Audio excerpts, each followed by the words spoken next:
Hello everyone, and welcome on board the Sunset Safari with myself, Scott, and I'm teamed up with Brian on camera this afternoon. You've just been taking a look at a beautiful, beautiful bird of prey called the African fish eagle, and we got really excited when we were driving into this area initially to follow up on any sign of the Birmingham coalition of male lion who have made a kill not far from here, when we saw the fish eagle come down and land in this tree.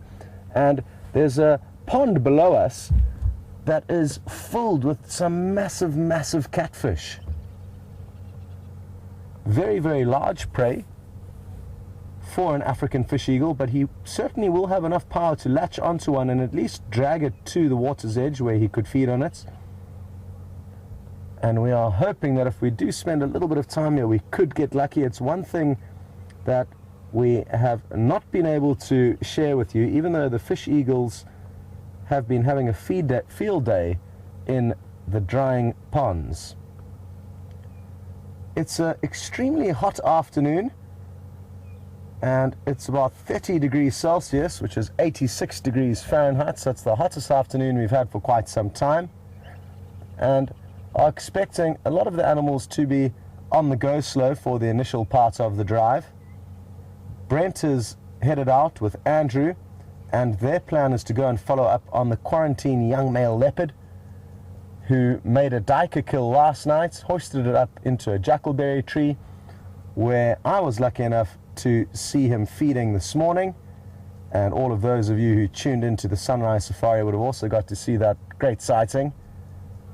And as I mentioned earlier, the Birmingham coalition of 5 male lions successfully brought down a Cape buffalo not far from where we are. And when we came out on a drive between the safaris to show Nikki and Tara and Kirsty and Eugene the lions, they were at the waterhole here. So I'm guessing it's not going to be long before we find them again. They probably wouldn't have moved too far unless, of course, the vultures found their kill. And if the vultures did find their kill, they would have had to run back there to try and chase them off it. Now, one thing that I haven't mentioned yet is that this is a live safari, and if you are joining for the first time and don't believe me that it is happening this very second, why don't you send through a question or a comment, and it's very easy to do so. You can hashtag Safari Live on Twitter or send an email through to questions@wildearth.tv, and we'll get back to you straight away. Not always, but we try and answer as many questions as we can, so keep trying if you need to. Okay, and we're going to have one last glimpse of this fish eagle before we rush you across onto Brent's vehicle. He's got himself into a favorable position, and there might be some action, so enjoy.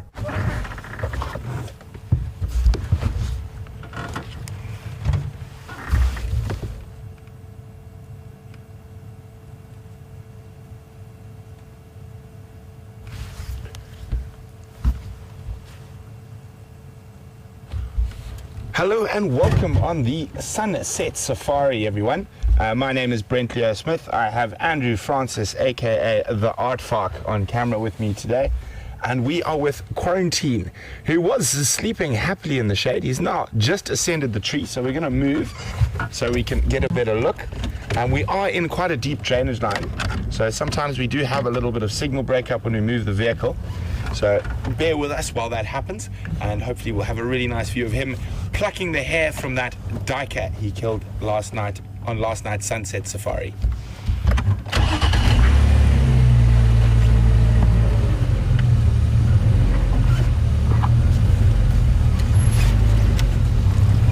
Unfortunately, the way he is sitting at the moment is going to make it quite difficult for us to see.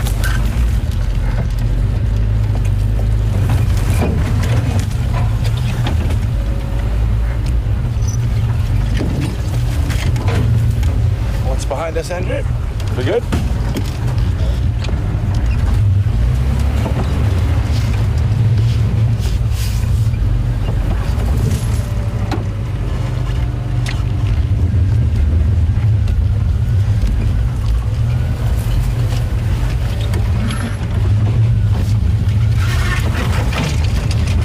on, Andrew. Yes, sir.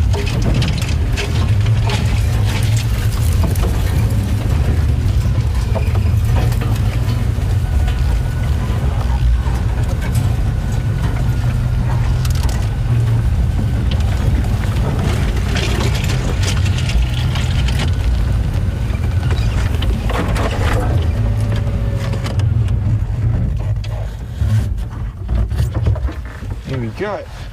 And for those of you who might be new, we are sitting live here with a male leopard who is busy taking the fur off that duiker before he decides to start feeding on it. And you'll notice that quite often with leopards, before they feed on very hairy or furry things or even feathery things, they will pluck. And obviously quite a lot of that hair does get ingested while they're feeding. And one of the telltale signs of a leopard scat is the fact that there's hair in it from generally multiple animals. So guys, I'm just going to be on the game drive radio for a second. The station's quarantine is in position up in the tree feeding on the munti.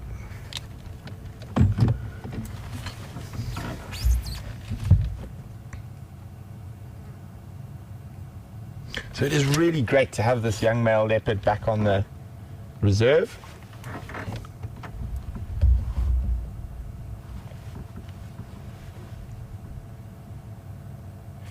He has been spending time much further to the south of us. I did hear a rumor that he was chased by another male leopard in that area.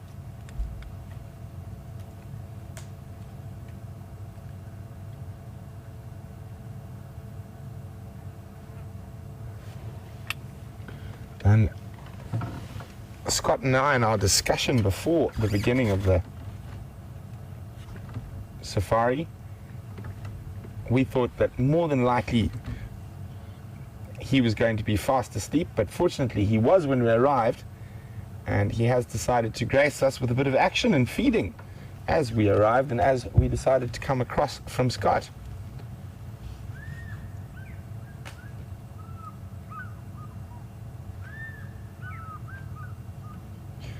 So we've seen him a couple of times this week. We saw him on the boundary, on our southern boundary, where he killed that kudu that was actually stolen by the Birmingham Boys, which aren't too far from where we're sitting right now either.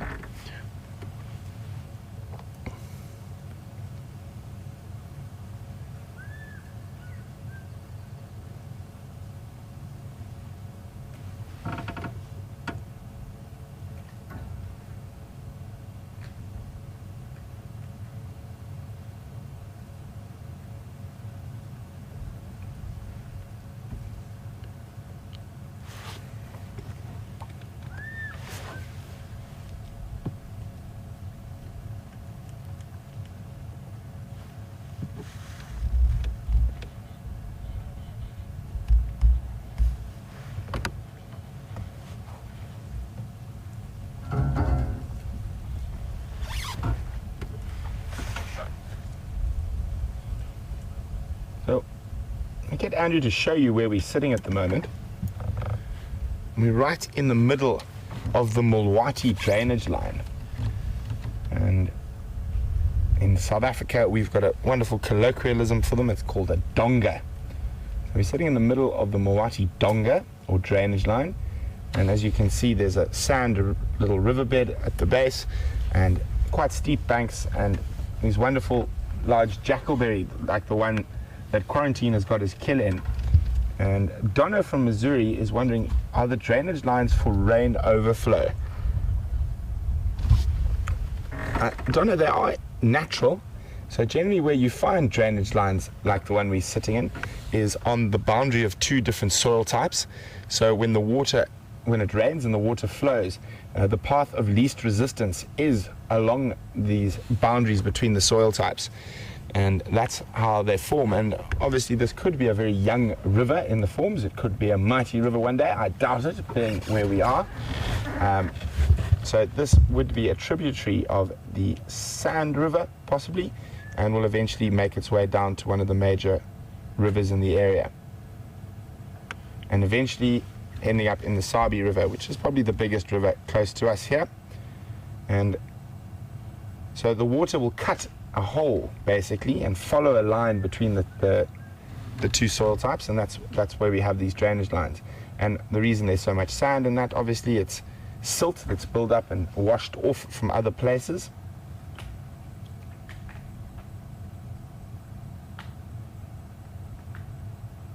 Just hear him crunching through some bones there.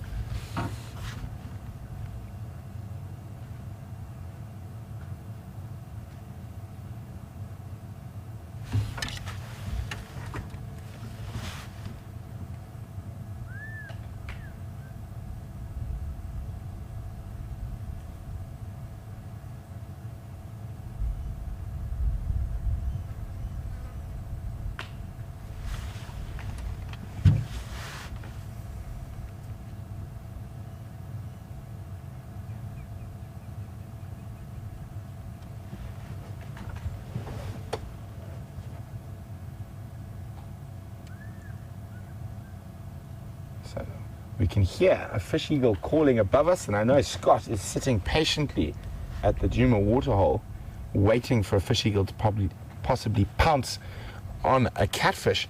So he is standing by. So if you suddenly disappear from me to Scott, it's because he is playing the patience game with that fish eagle at the moment while we sit here with young Quarantine.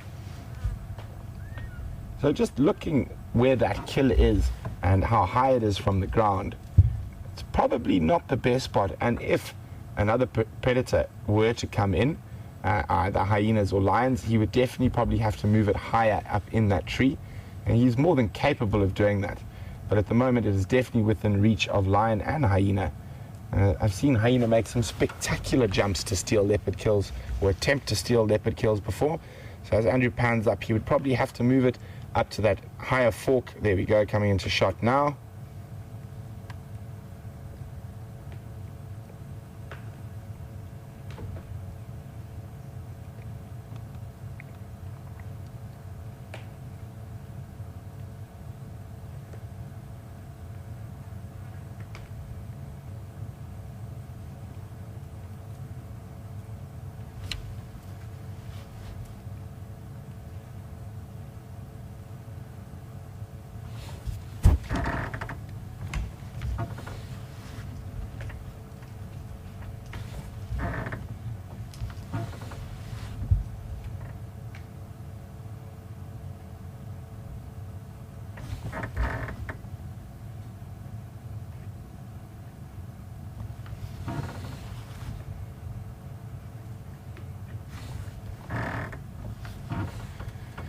So obviously as we head deeper and deeper into the dry season, and those of you who watch regularly and keep an eye on the dam cams will notice that the main body of water in the Gowrie Dam is nearly dry, and there are some catfish in there. And Judith was wondering, would lion and leopard possibly try to catch some of those catfish as it gets drier? Judith, most definitely. I have personally seen leopard catch catfish out of drying pans before. I've never seen lions do it, but that's not to say they wouldn't. All predators are opportunists, and catfish is probably a nice, tasty, easy snack that represents, if the mud's not too thick, very little effort for quite a lot of reward.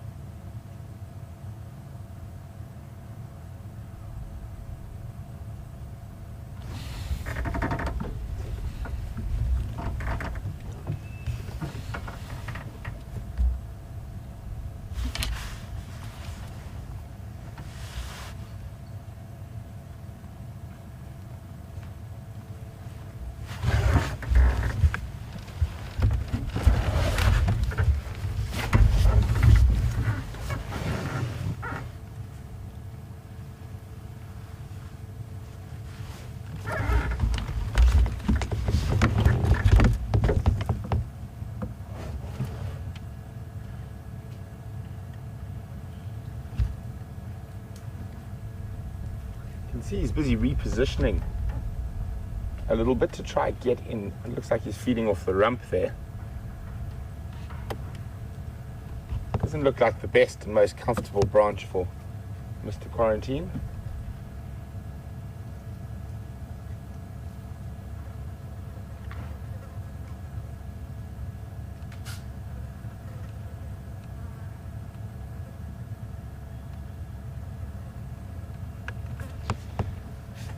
So as we watch this leopard crunch through what's left of this duiker carcass, and I'm sure at some stage we're also going to see the Birmingham Boys take big chunks out of that buffalo. Sharon from Pittsburgh was wondering who's got the strongest bite or jaw power out of lion, leopard, hyena, wild dog, cheetah, or was there something else? So out of the mammals, we're going to go back to the leopard quickly. He's just stood up. He might move the carcass a bit. So we're going to keep chatting there, Sharon. So I just would rather have a look at what Mr. Q's up to.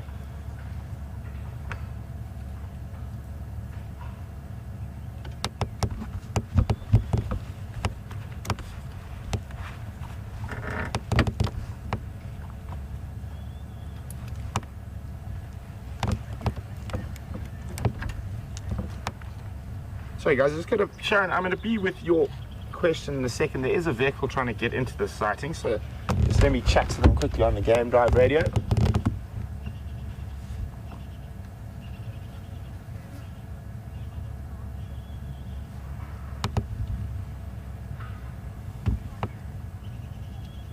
Station approaching, Quarantine coming.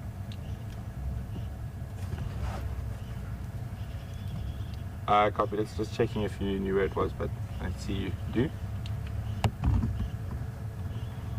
can hear a squirrel who spotted him from quite far away, probably 50, 60 meters. An alarm calling at him now.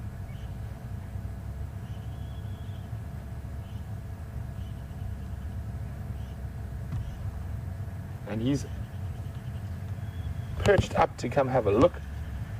Isn't that wonderful? You can just see his head popping out behind that main stem of the jackalberry.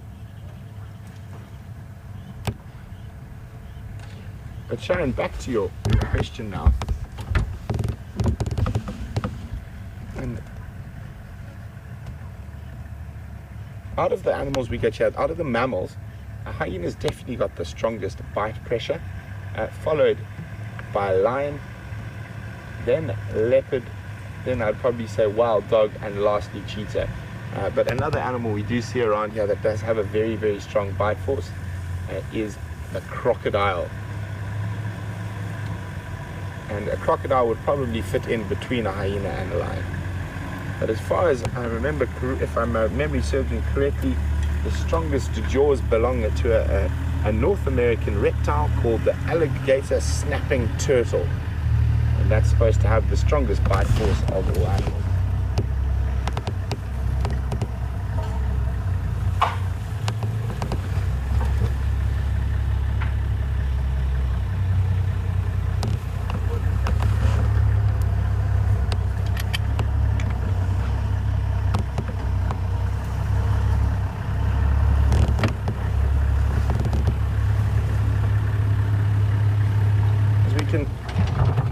We're just going to, you can see him staring towards that squirrel, but we're going to have a quick look at the carcass.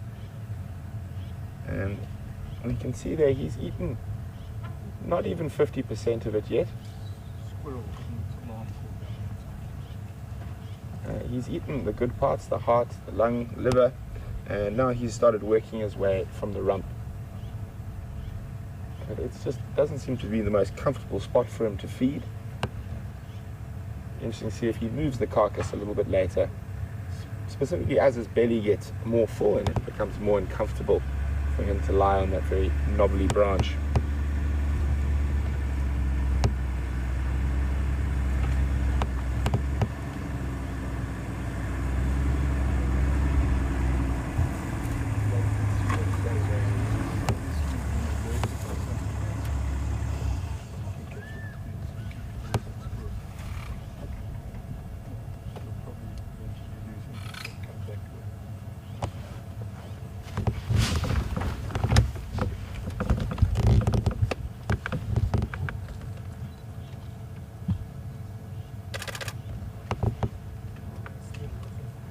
if you guys are wondering what that click is, it's just my camera.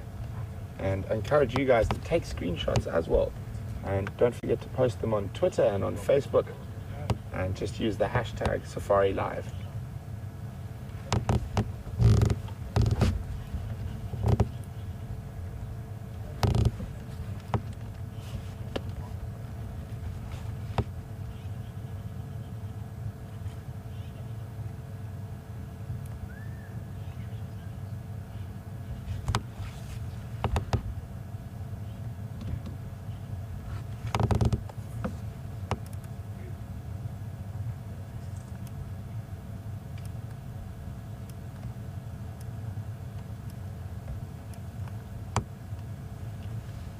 He's definitely interested in there. There is a possibility that the squirrel might have spotted something else, that it's alarm calling that could have got his interest, or it could have spotted him, or he might have heard something like a hyena approaching that we might not have.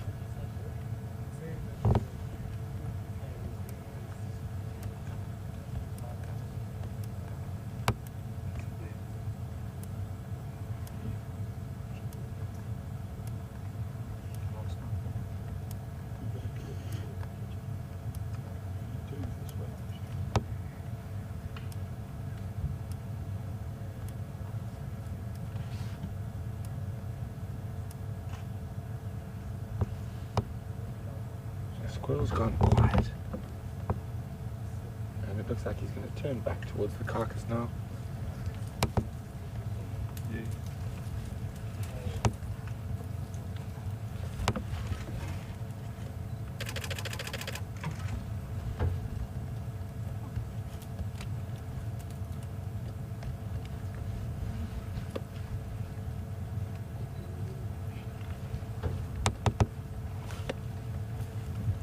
There we can see he still hasn't got to the front half of the duiker yet. He's eaten the majority of the rump, so probably just over half of the carcass remaining.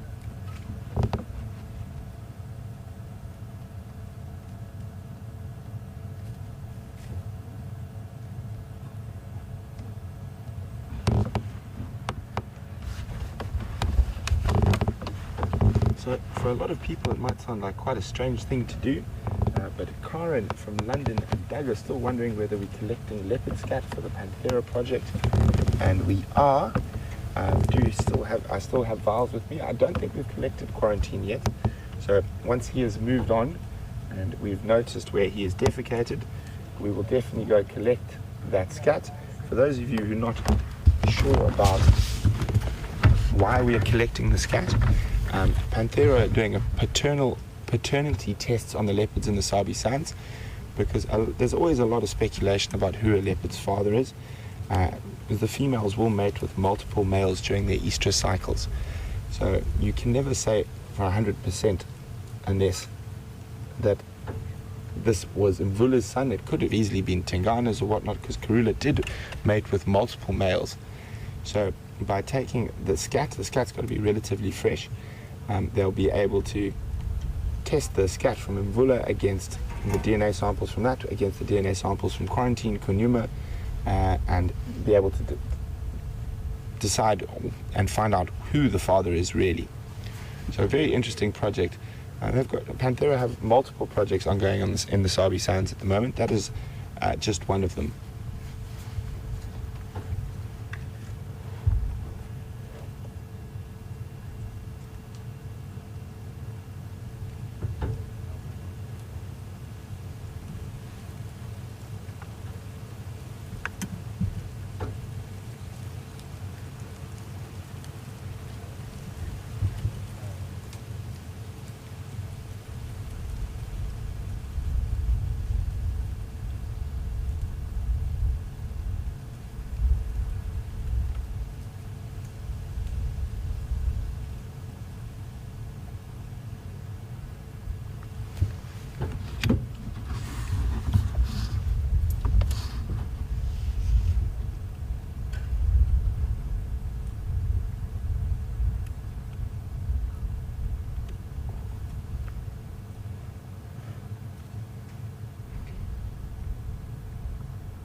So we saw him staring intently to the south down the drainage line, and Raisa has commented maybe it's because he knows that the Birmingham male lions are around, and maybe he can smell them, or maybe there's a hyena.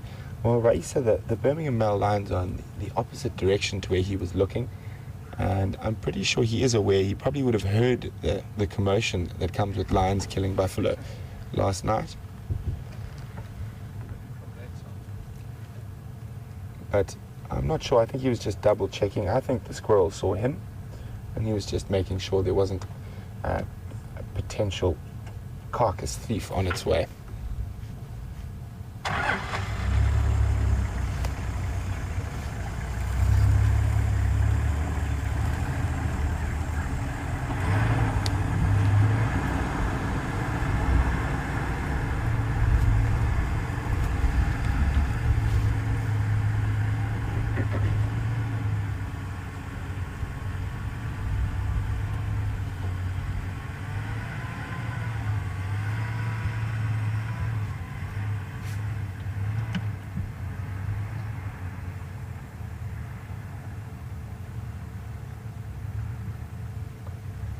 So for the last while, it seems we've only really been seeing young male leopards, and Dennis from Lakeville, Michigan is commenting, are there any big males around? We keep seeing young males on the safaris.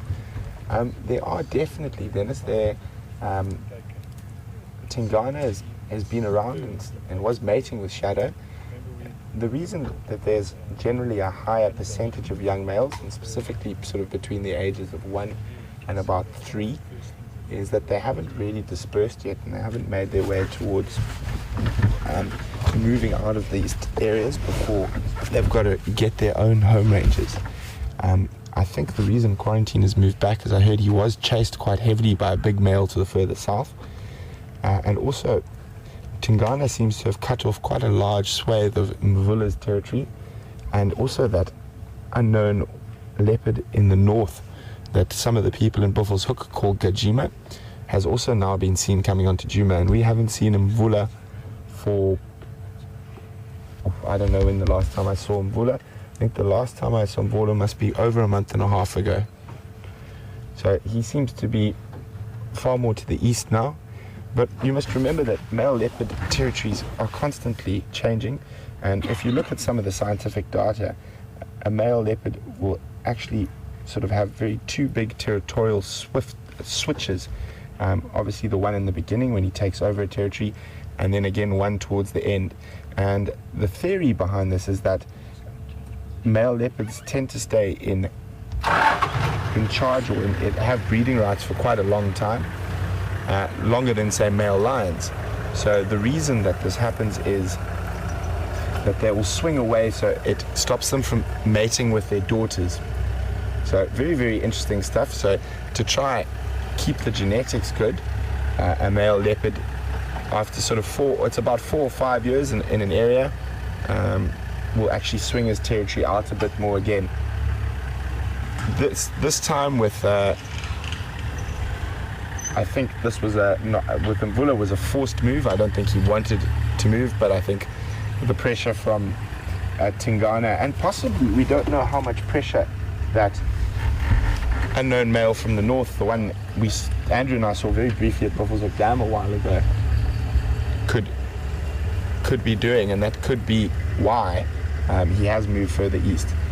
So, and with these leopard sightings, they definitely go in waves or with leopard births. So there is a possibility, depending on whether Karula has cubs next, or even Shadow has the second set of cubs again, whether it's going to be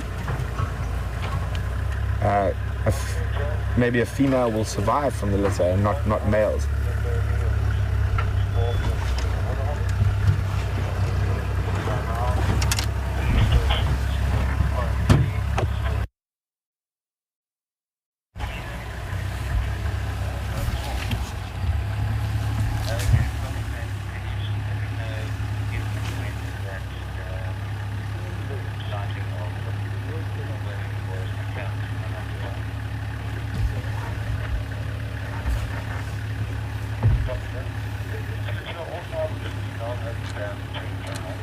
So as we see that duiker carcass dangling there, Wingnut is wondering whether hyenas would be able to jump and grab.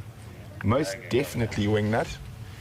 They would be very, very able to jump and grab that duiker. And lions would be as well.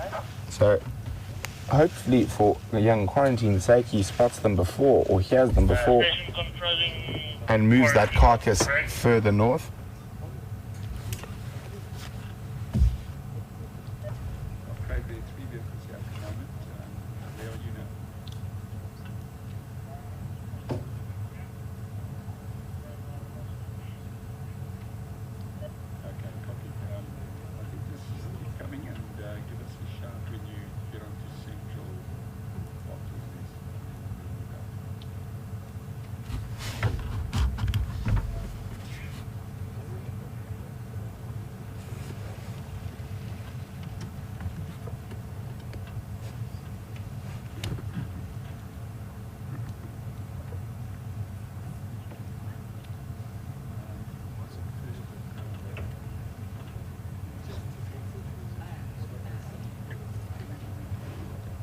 Well, a very big thank you to Insomniac Josh from Connecticut, who's wishing me a very happy early birthday. I'm not going to be here on my birthday, so thank you very much for that, Josh. And Josh has actually got a question about the leopard carcass as well. And he is wondering how long it would take Quarantine to eat this duiker if he wasn't disturbed by other predators. And Josh, it all depends. We had a look at him as he walked towards that tree. He wasn't that full, but he wasn't that hungry. If he was very hungry, he could probably finish this in less than a day. But I think he's had it here since last night. I think by tomorrow, sunset safari, it should be finished. Maybe even by sometime midday tomorrow.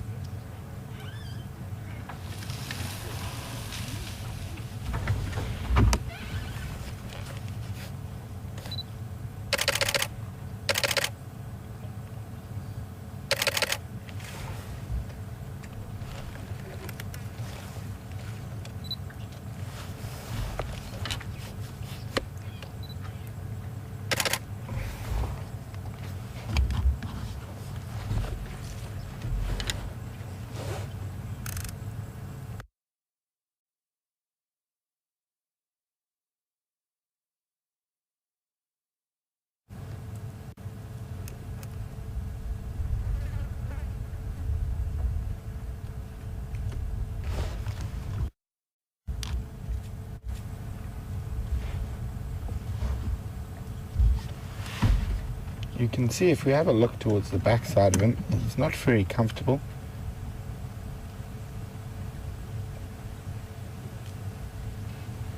And don't worry guys, we're going to stay here with Quarantine while he continues to feed. Hopefully he'll move into a bit of a better position where we can see a bit more.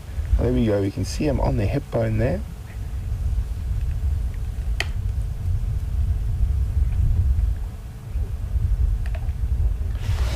You guys hear those bones crunching?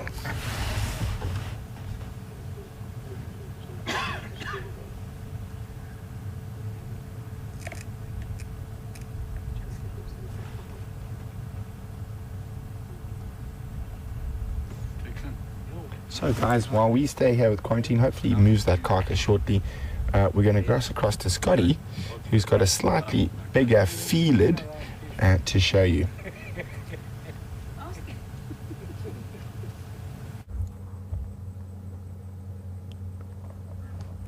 Welcome back everyone, and we've managed to find at least 2 of the Birmingham males. There are 3 more somewhere around, probably also lazing about in the shade. We've actually just been to the buffalo carcass and there isn't sign of one of them even close to it. So they are confident that nobody's going to try and steal their kill. Although having said that, I've just seen a bird dropping down into that area and it could well be a vulture. So we'll go and have a closer look afterwards. I'm quite surprised that there already are no vultures there. It's been a very nice hot day, and on the hot days the birds of prey like to ride the thermals. It makes it easier for them to travel, and it also allows them to travel for much longer depending on the heat during the day. Well, one of the lions is left. I'm not sure which way did we go. Okay, and there's another one that you can see just lying down over here. But what I'm going to suggest from the get-go is that we leave these lion while they are regaining energy for their next bout of feeding, and we will come back a little bit later when it's cooler. What I would like to do is go and follow up in an area where Brent was tracking Shadow and her cubs. So they did reunite last night. Nobody saw it, but Brent did see both of their tracks walking side by side. Sadly, the tracks crossed into a property called Sibambili, where we are not restricted to go. But who knows, maybe she came back into Djuma this afternoon, or who knows, maybe she left Sindile somewhere on Djuma. So that's the plan, and like I say, I am certainly going to come back here a little bit later, because we can expect to see some great action of them feeding on the remains of their buffalo kill, as well as I'm hoping we may get to hear them roar. And I know some of you got the end of one of their roars this morning and managed to see a whole sequence of them roaring just once with James, and it's one of my favorite things to share with guests on safari. And it's been a long time since I've been close to any big male roaring, let alone 5 of them. So it's something that I'm looking forward to seriously. And today was the first time that I've seen these lions since they started moving further north away from us at around February or March this year. So it's been a long time since I have spent time with them, and we did spend a lot of time with them over November, December and January, but then they moved quite far north, probably about 30 kilometers to 40 kilometers, about 20 to 30 miles away from us. And thankfully we were friends with some guides working up in that area, so they kept us updated on their movements.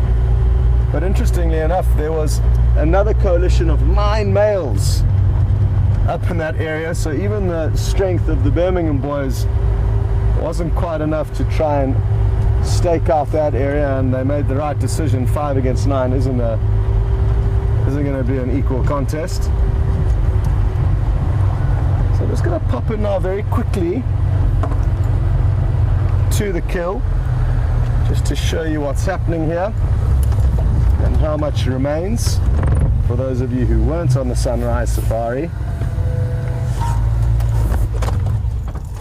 And we speculate and hope that it was a very old bull that we actually saw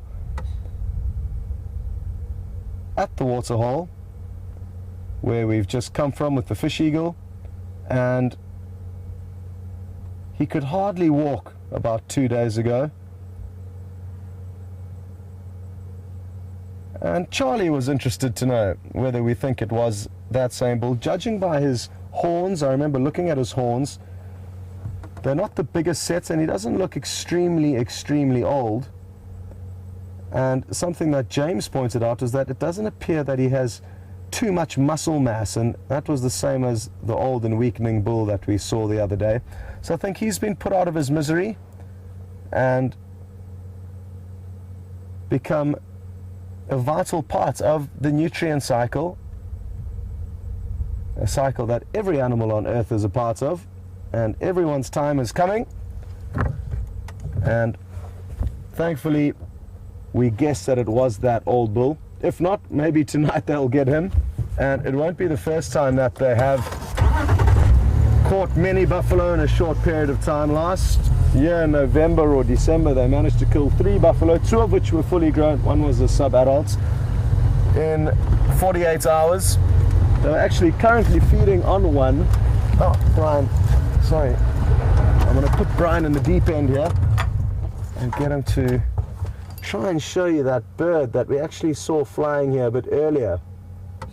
Remember when we were with the lion initially, I said that there was a bird flying into this area, and it's a hooded vulture, and one of the smallest vultures in this area. but often one of the first down to the kills. And I was surprised to not see any vultures feeding on this buffalo. It's an easy meal for now because it doesn't appear like there are any lions around. So usually what would happen is the lions would see all of them flying down once the message spreads and then come racing in and chase the vultures away.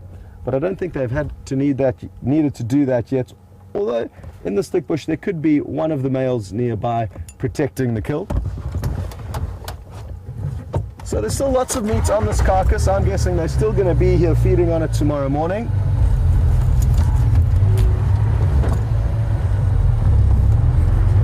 But you're not going to have to wait until then to have another look, because we will certainly be back here later. We just need to try and use our time as effectively as possible. And I think this afternoon the prospects of potentially bumping into Shadow and her cub is something a lot of you would be interested in doing. Brian and I sat with that fish eagle until we heard another one calling way above us, and you could actually hear that same one from Brent's vehicle. It was directly above us, high in the sky, and it slowly floated down and actually chased the initial fish eagle that we were watching away. So that's why we moved off. We didn't give up, and we're desperate to try and capture a fish eagle kill, but that's what happened over there.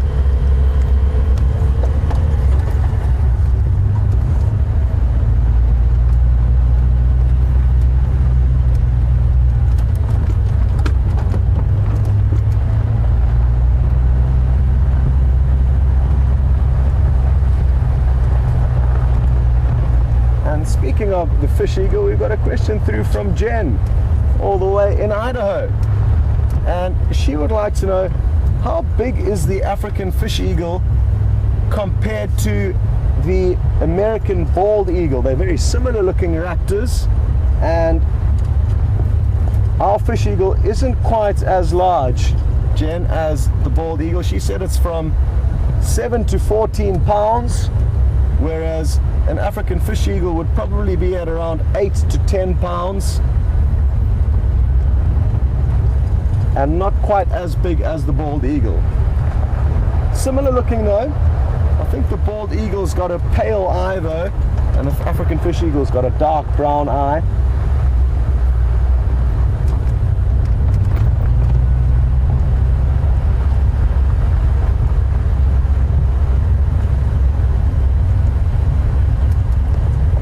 Sure, if we do spend enough time sitting there, we will eventually get lucky, and that's one thing we do need to remember when on safari, and we can't stress it enough, is patience is often your best friend.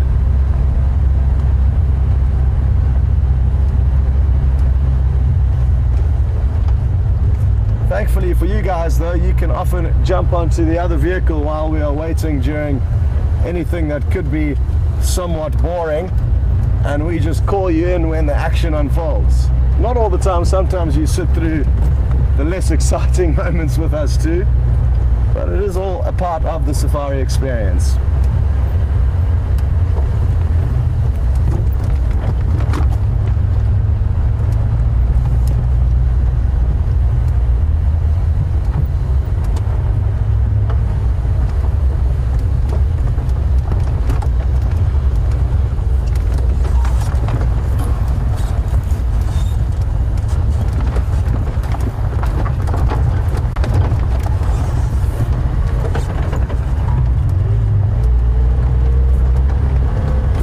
James in Kansas City, and the discussion of birds has no doubt increased your interest on what's going on here. James is one of our birding enthusiasts, and he would like to know if I have personally seen any Warburg's eagles yet, which migrate down from North Africa for our summer. And wouldn't that be wonderful, being a migratory bird living a winterless life? Just following the good weather, no passports required, just your 2 wings and you go wherever you like.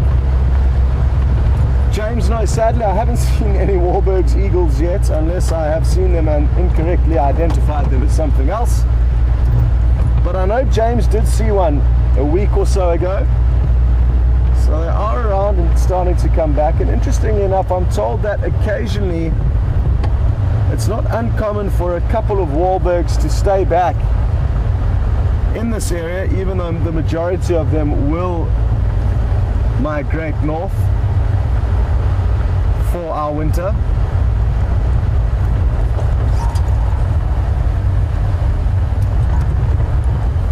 I was reading up on some facts on migration the other day, and it really is remarkable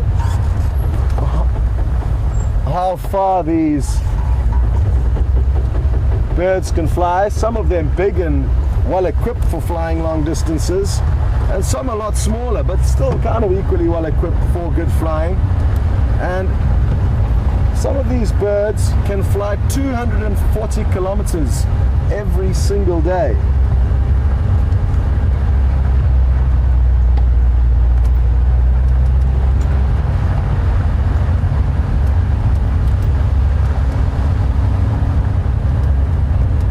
But interestingly enough, it's not the biggest of the birds that fly the furthest. It is one of the smallest. The swallows and the swifts can apparently travel up to 370 kilometers in just one day.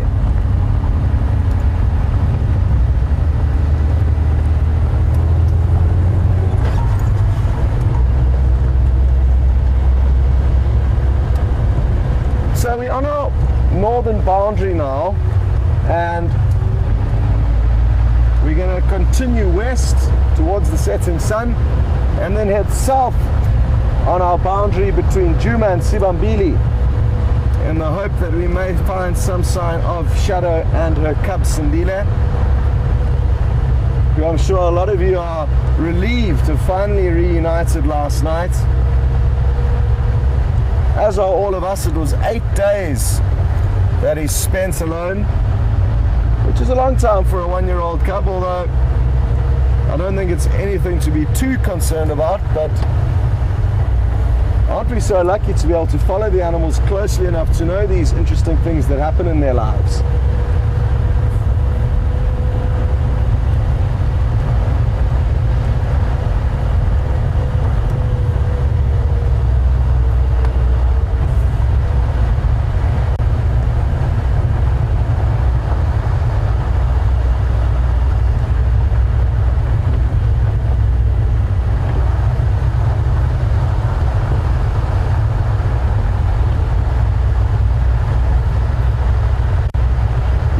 Going into a little bit of a dodgy signal area, so if the signal does stammer and shake, don't go anywhere.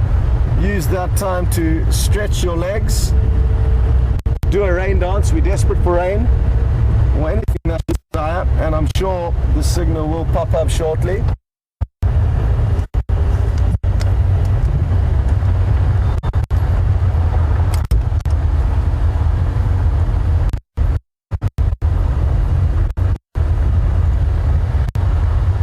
Before we do hit the dodgy signal area, ready and waiting to receive you,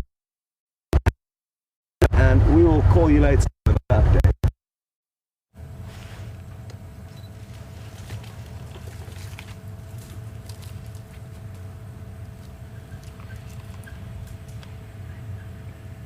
Welcome back, everyone. As you can see, we're still with Quarantine male leopard. We have managed to reposition ourselves to get into a much better spot where we can see him.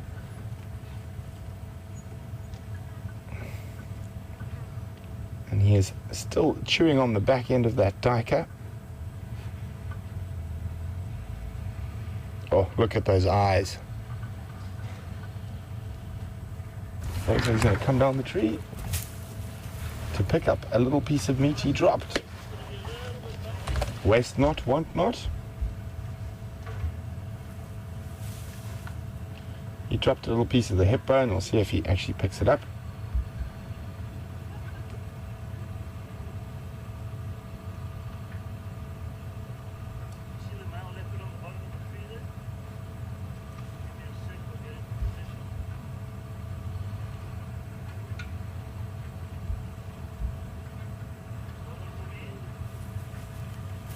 Well, looks like he's finished eating for a while. You might go find somewhere nice and cool to sleep.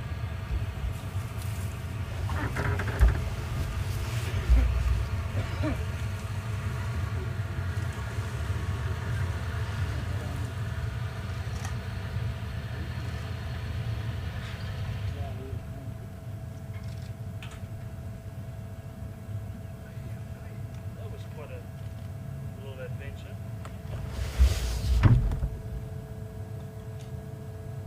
Oh, you know why he's on the ground? He's waiting for the commentator to come down. I'm just trying to see where he's going before we move the vehicle.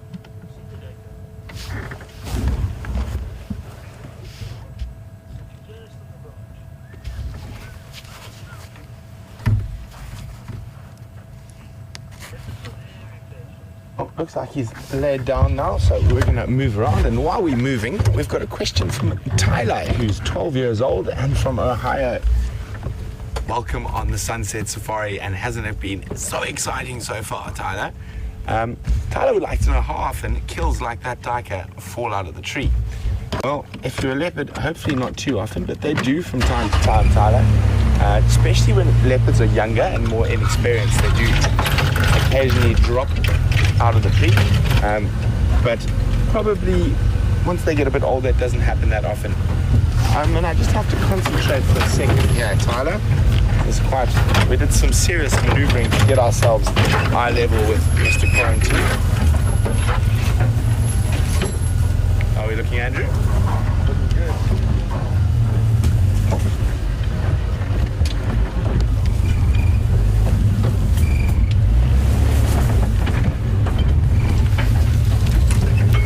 Change the angle a little bit.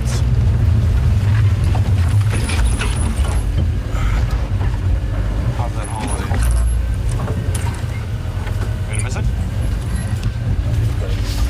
Well, thinking is not a good thing, Andrew. I'd like to know whether we're going to miss the hole or not.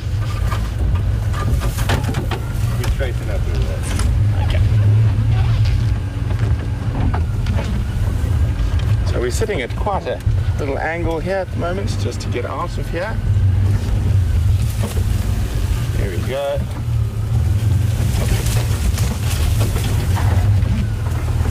So that's why Andrew doesn't drive the car, because he's not sure whether we're going to fall in a hole or not.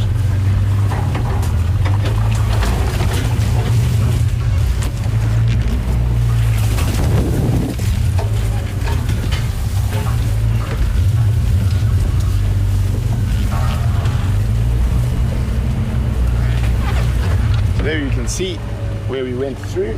We pop my head down. There's quite a little steep little drainage line there that we possibly could have got stuck in if we had slid in there.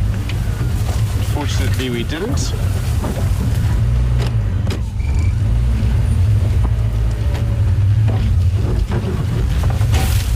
A 25-point turn.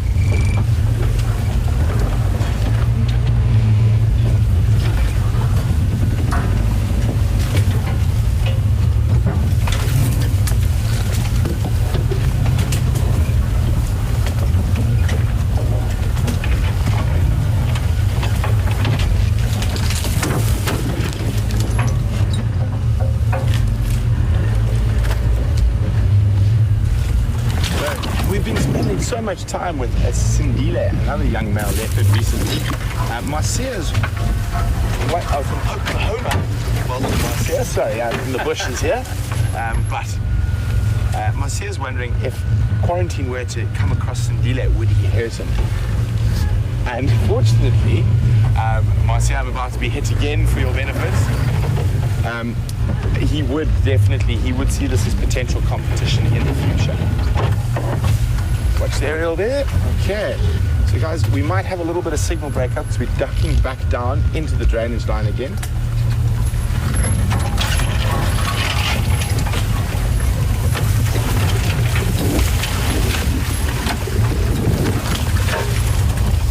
And we appear out into the open.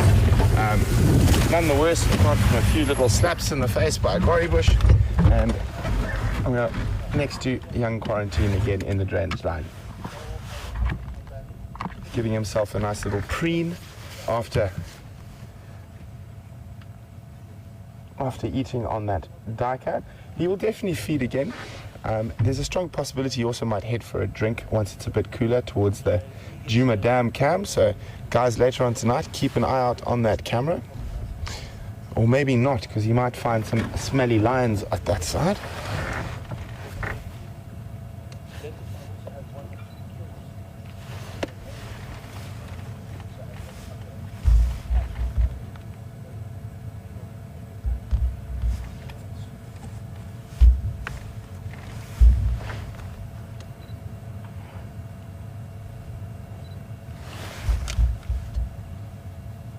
Do I need any help today?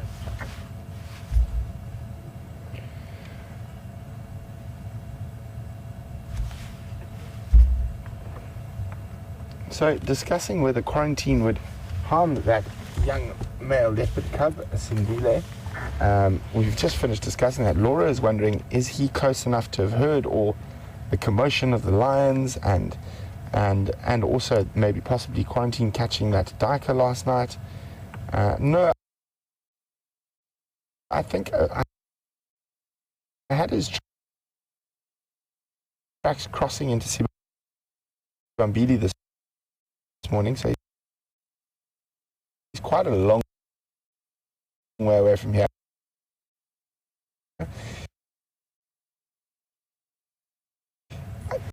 Possibly could have heard the lions. Lions hunting buffalo do make a lot of noise, but I doubt he is anywhere near here at the moment.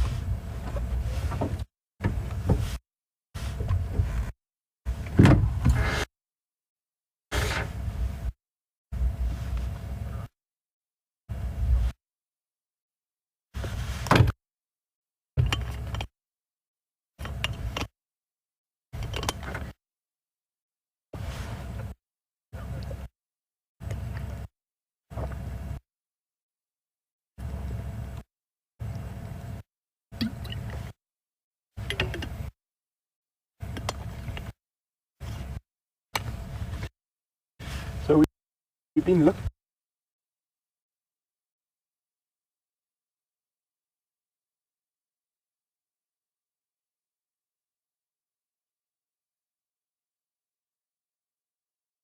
young to start challenging a dominant male for territory.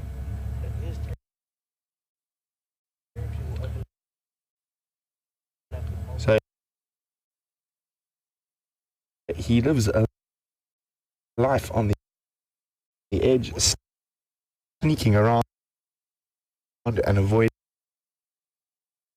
other big male leopards at the moment.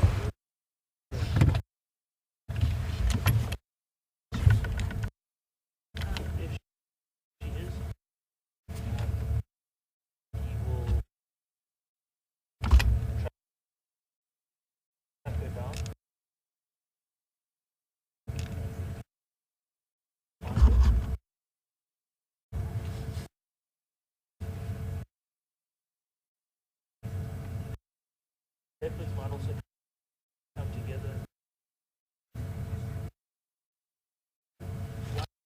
One might hear another one killing a jaguar, for example.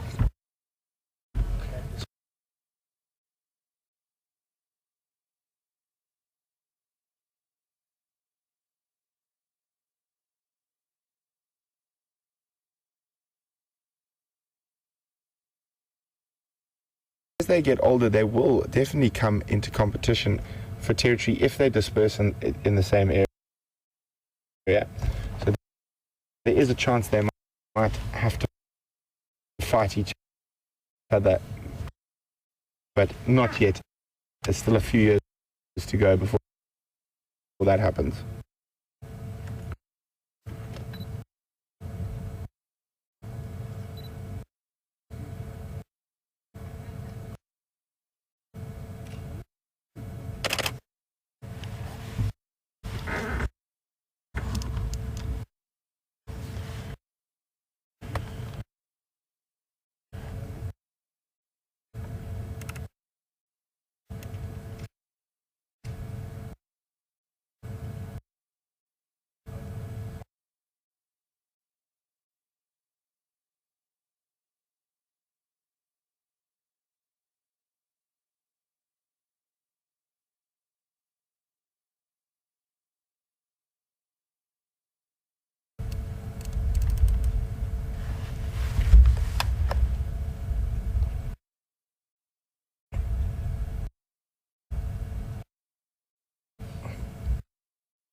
And so Josh is wondering,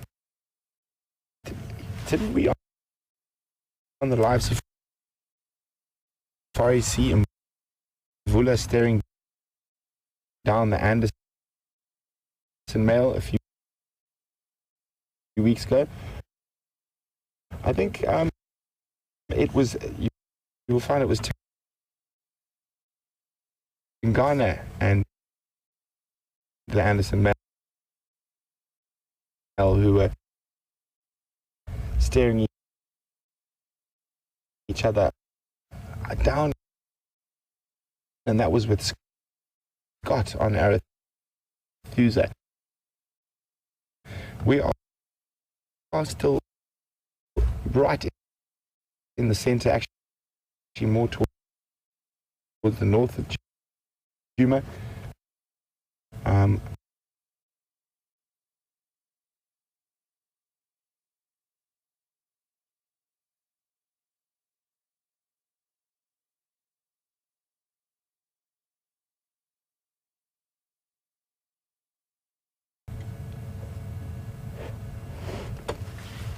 He's trying to bite flies.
So these young boys have pulled off some quite impressive feats, catching adult kudu, adult female kudu. So Val from Ontario is wondering, what is the largest animal I've known or I've seen a leopard catch and kill? Well, I'd say if adult female kudu, I have heard of one catching an adult male kudu, but possibly from a pure weight point of view, the biggest animal I've seen a male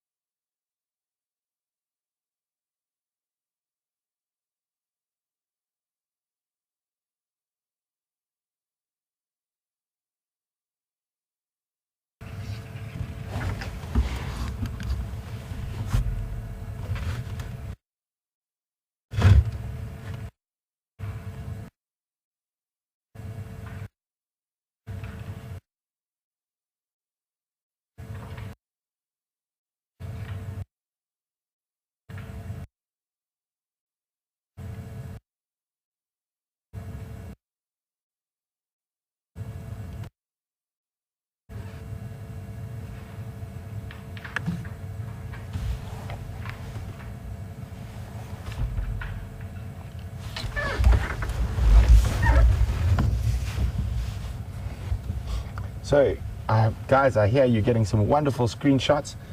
So we did the black and white challenge the other day, so let's have a color challenge today. So you guys post all your screenshots onto Twitter, use the hashtag Safari Live, or you can pop them on the WildEarth fan page, and I'll pop mine up as well, so we can see who's got the best shot. So we did black and white last time, so we'll do color this time, and let's see who can get the best shot. I'll pop mine up in the morning, but you guys obviously out there now, get them out as fast as possible. And Marcia from Oklahoma was wondering what would happen if Quarantine and Kunyuma would bumped into their mother, Karula, at this age. She would probably be quite annoyed to see them. They're supposed to be gone now, as a mother who's sent their son out of home would probably find. If she had a kill, they would steal it from her. That's probably some of the interaction. There might be quite a lot of hissing and snarling and growling, but I don't think it'd be too aggressive. But I don't think she'd be too impressed to find either of them. But if she did have a kill, they would definitely steal it from her. They are much bigger than her now.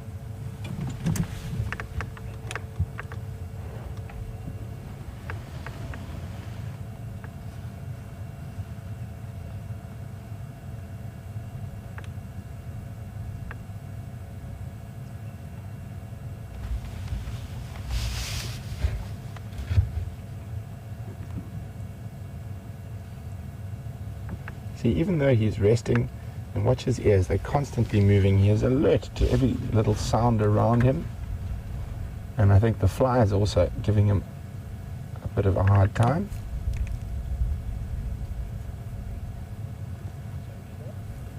Oh, he's up. I think that patch of grass might have got a bit hot. Not always. Sorry, not grass, patch of soil.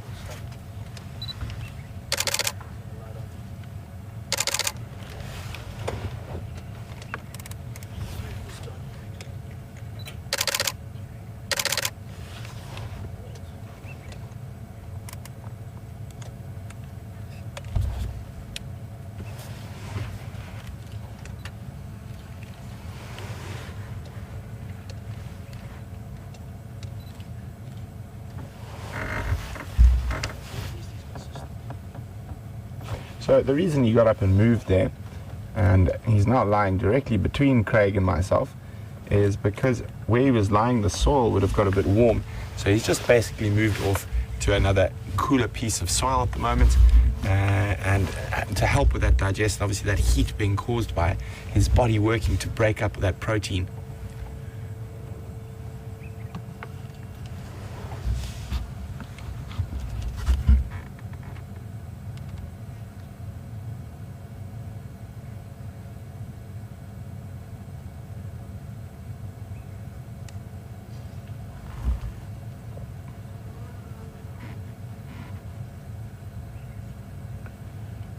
So he definitely looks like he's grown since the last time I've spent some time with him properly. The last time I spent a lot of time with him is when we saw him chase those two male cheetah around Buffalo's Hook waterhole. And you can see his neck's a little bit thicker. He is filling out and is possibly a little bit taller, but obviously not quite filling out to that sort of big male leopard status yet. He's got a few years of filling out to do and some more scars to get, I'm sure. There we can see that wonderful landing strip. Andrew's about to come onto it. Along his back there, from his tail, there we go. One of those wonderful diagnostic patterns. And he's got that landing strip of rosettes that goes up from the base of his tail.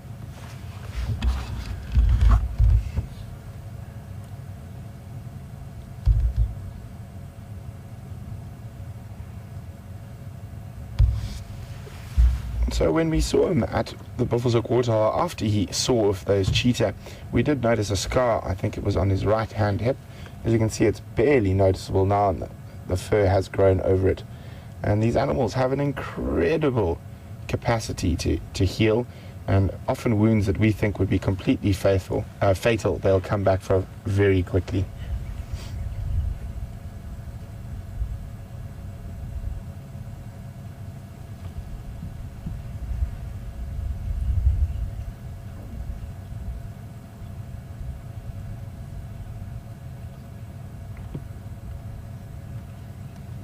See now, even though he's lying on the side, watch his ears, how they move.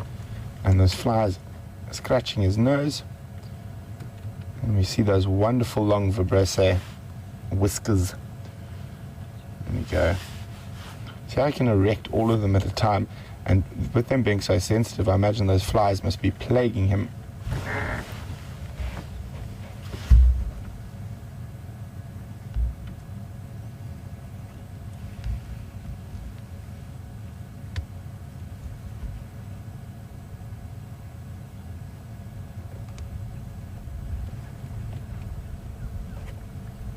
I think he's going to snooze in this nice cool riverbed for the next while. Definitely hope he will ascend the tree again and start feeding off that duiker carcass.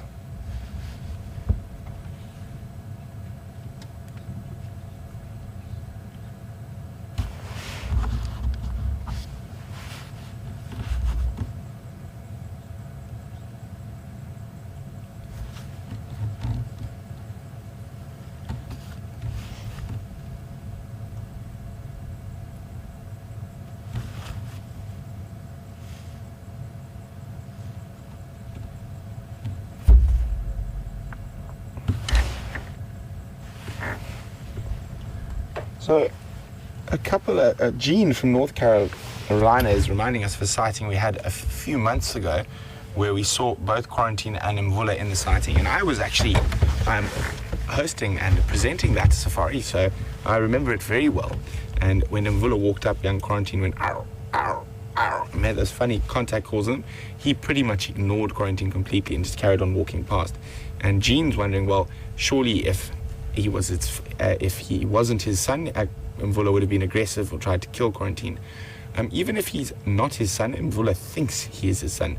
So he has mated with Karula, and Karula probably mated with Tingana, and she also probably definitely mated with one of the males from the north. So there's probably 3 or 4 possible fathers to Quarantine and Kunyuma. And as I say, he might be the father, but he might not be the father. He's got a 1 in 4 shot. So without genetics, we're never going to be able to be certain. And that's what's so amazing about this Panthera project at the moment. We will be able to have a much better idea about paternity in leopards, and it's not something that has been studied deeply at all before.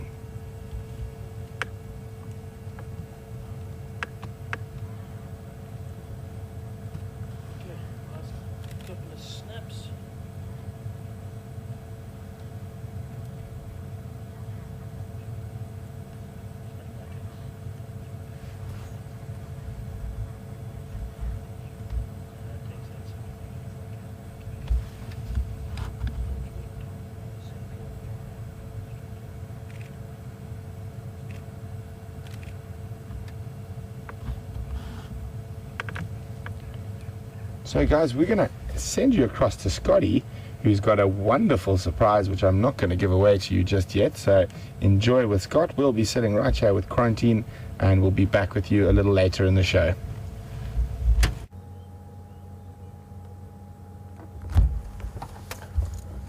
Well, look who it is. It's young Sindile. And isn't it wonderful to see him again? He's moved off a very large distance from where we viewed him for about 7 consecutive days. And the right reason why he did move so far is that him and his mother did reunite last night, according to the tracks left in the sand. And now I'm guessing she's gone off hunting in this area and left him alone as usual. I've got no idea which direction she could have headed in, and I have been looking for her tracks while I was coming into this general area, but no clear sign just yet. And what an afternoon it's turning out to be, from a leopard who's approaching 3 years of age to one who's around 1. And I hear you guys have been chatting about past sightings and memorable moments that we have got to share with you and with the leopard of the Djuma and Arathusa area. And this young male is certainly going to continue leaving us with some great memories.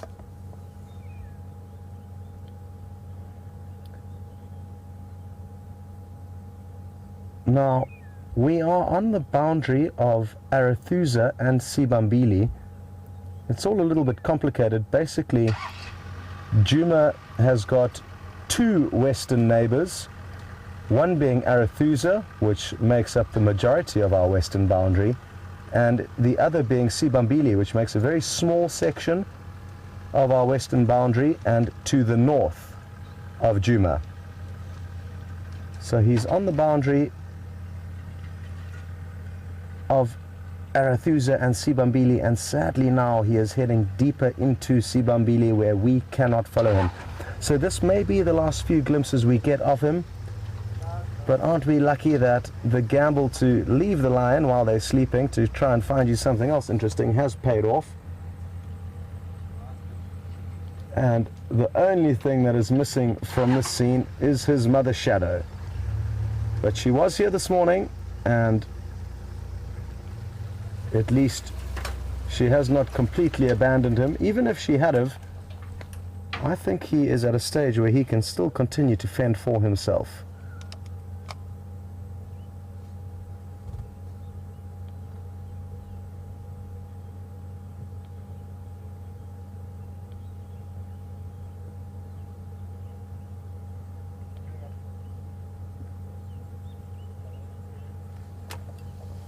Now, even though I did just say I think he could fend for himself if his mother did abandon him, it's a great opportunity to answer Kari's question. He's just 16 years old, and she would like to know if and when she has other cubs, will she no longer care for young Sindile? And not necessarily, Kari. There's a strong chance that she will actually continue to fend for him, possibly through default. And what I'm guessing is going to happen is that in 3 months' time, if Shadow does give birth, which she should if her most recent mating was successful, then what we could see is that Sindile will almost become like the older brother or the babysitter who will lurk around and stay with the two younger cubs, his siblings, and while his mother goes off to hunt, he'll keep an eye on them, play with them, but most importantly, the reason why he's doing this is to stay under his mother's care and allow her to keep feeding him. And I've seen that happen with leopard before, and in a scenario like that, if any leopard did come across Sindile or the other cubs, Shadow could very well try and defend all three of her siblings from them, and it can often turn out that a male leopard trying to kill the offspring of any given female could even kill a female that is trying to defend her cubs. A very, very hardcore sighting like that happened at a lodge where I used to work in the southern Sabi Sands, where a male came up a tree where a young male cub was seeking refuge, and it started to attack this young male, and the female leopard ran straight up the tree to try and apprehend this unknown male, and they both fell to the ground, and he took one bite of her and she was dead. So these things do happen out here, and mothers do defend their cubs very, very aggressively. So I don't think she's necessarily going to forget about Sindile, but what we do have to remember is that there's only so much one mother can do, and she can't split her attention and care among too many cubs, and that's why she will try her best to get rid of Sindile in order to focus on being a good mother for the new cubs. Well, I think that's that for us now, sadly. So we're going to keep on driving off, and like I said, we can't go any further in the direction we've come. So we will keep on driving around and hopefully find some sign of Shadow, the mother, who could be hunting around here somewhere.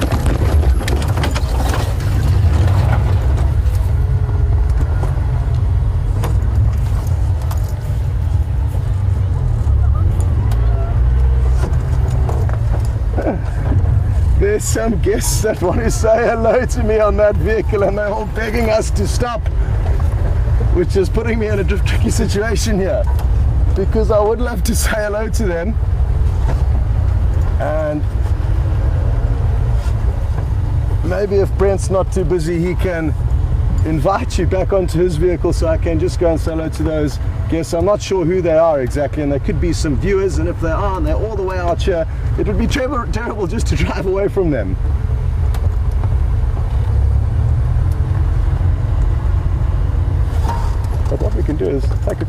break here and have a look down to our left. For some of you, this may be some new information. What is this very, very white material that you can see here?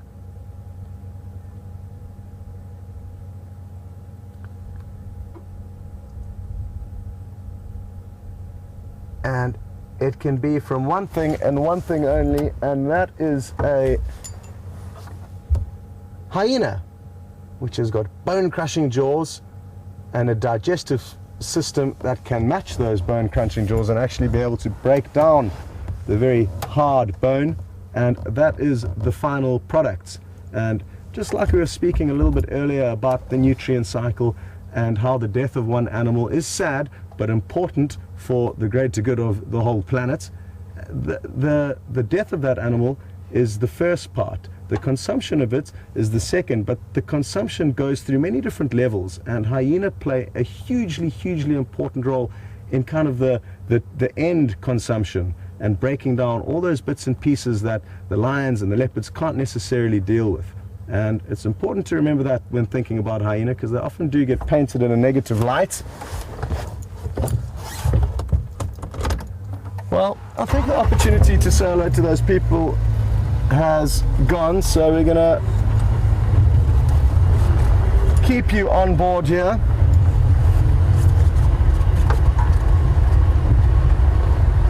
And what I would suggest is that if you do ever come out here, rather than trying to flag us down while we live on a safari, to let us know in advance and make some plans to come and visit us at our camp between the drives.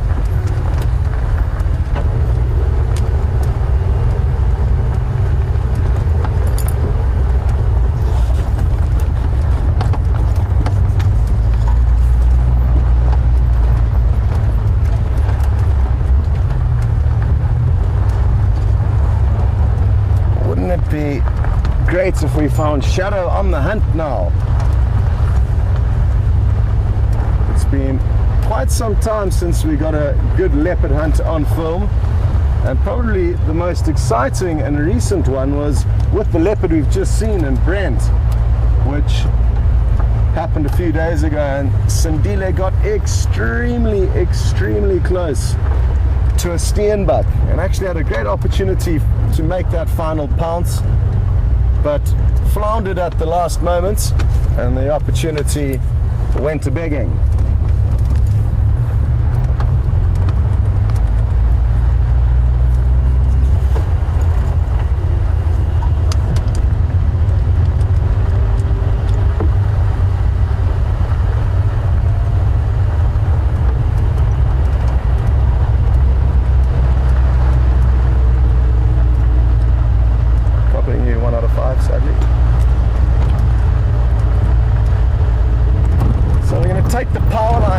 This is actually, I'm told, where she crossed out of Djuma with Sindile this morning, according to the tracks Brent was following, before she continued north and west to a place called One Eye Pan, which I've never been to, but I know is just off the boundary in Sibambili. And this is an area where Shadow does spend quite a lot of time. We found her here hunting on several occasions. And it wasn't too far from here where Jamie, who's on leave now and having a great time, actually found her and Sindile with a kill on foot. And that was the first time she managed to track down a leopard here in the Sabi Sands, just after she arrived. And what a way to break the ice it was for her.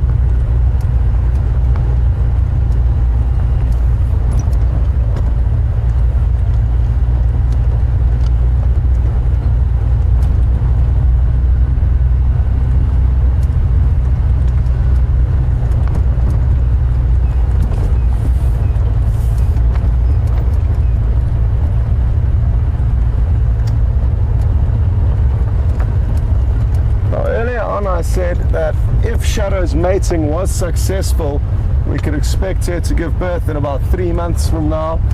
And we just got a question through from Wingnut. Hello, and good to hear your name on the radio waves, because I don't think I've answered a question from you before. And Wingnut would like to know, when would Shadow start showing signs that her mating was actually successful and she is now pregnant? That's a very good question and not an easy one to answer, Wingnut. The leopards can be difficult to tell if they're pregnant or not, but what we will start probably noticing about 2 months into her pregnancy is a very slight extra tube of flesh towards the back end of her stomach. So it starts about midway down her stomach towards the back, and it's just like an extra little flap that wobbles from side to side when she walks.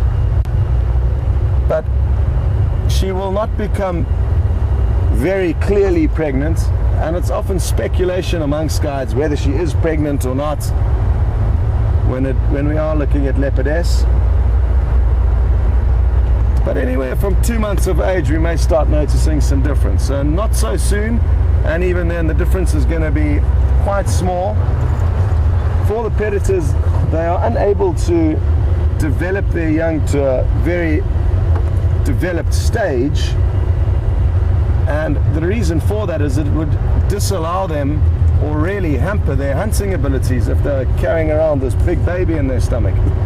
So it makes more sense for them to give birth to tiny little young that they can still then successfully feed and nurture once they are born. Whereas it's a little bit different for the herbivores. The herbivores can afford to grow their young to a little bit bigger because they don't have to chase down their prey. They obviously do run the risk of being caught by a predator, but rather an adult with a brain than a youngster with no idea of what it's getting itself into. So interesting differences in how predators and prey will give birth to far more developed young in the terms of prey, and far less developed young in the terms of predators, who are often born blind and helpless.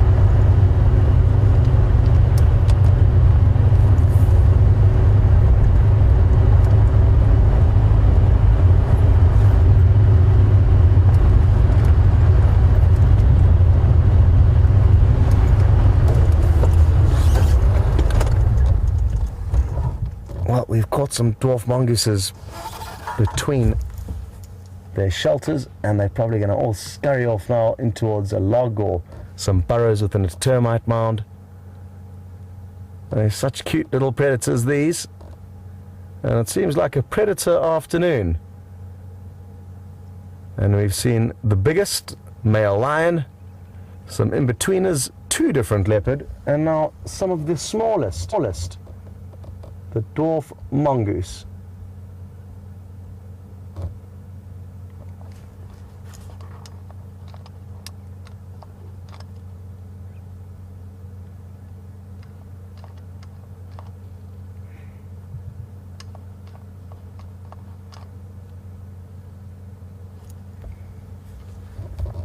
Well, while we enjoy taking a look at these guys foraging about, we've got a question through from Kimmy, also on the topic of leopards and mating and their cubs.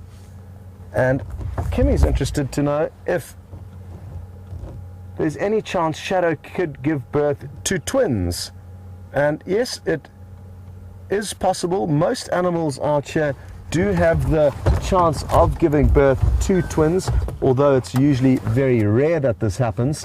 And what is more likely is that you would give birth to 2, if not 3, different young cubs, but they won't necessarily be twins. It would be wonderful if they did and they all had matching spots, but I don't think it is likely, and I'm not sure of any actual recorded cases of that happening in the wild. Okay, well, before we continue on back towards the area of the Birmingham Boys, it's beginning to cool down now, and I think that there's a strong chance that they're going to start heading back towards that kill for some feeding action. We're going to send you to Brent for an update on what's happening at another kill with Quarantine.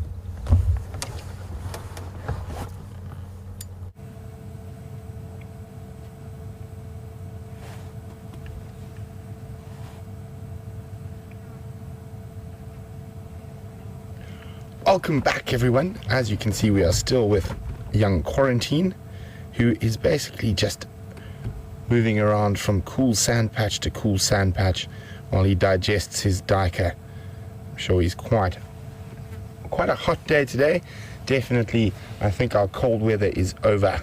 I'm jumping for joy. And some of our other team members are not so happy with the heat, but I keep reminding them that the heat hasn't even actually started yet. We're still just warm. Hot is still to come.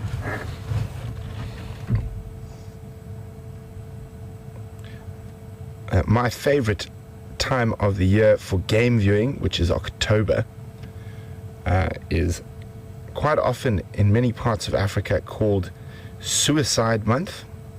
And the reason being for this is because it's so hot and so dry, and quite often quite a little bit windy, that certain people who favor colder climes struggle a little bit at that time of the year. Me, I'd much rather be hot and out in the bush during October, because that's one of the best times of the year to see action amongst the predators. Because it is so dry, your visibility is great. Water points are scarce, so the animals are concentrated, and you do get to see some amazing sightings at that time of the year.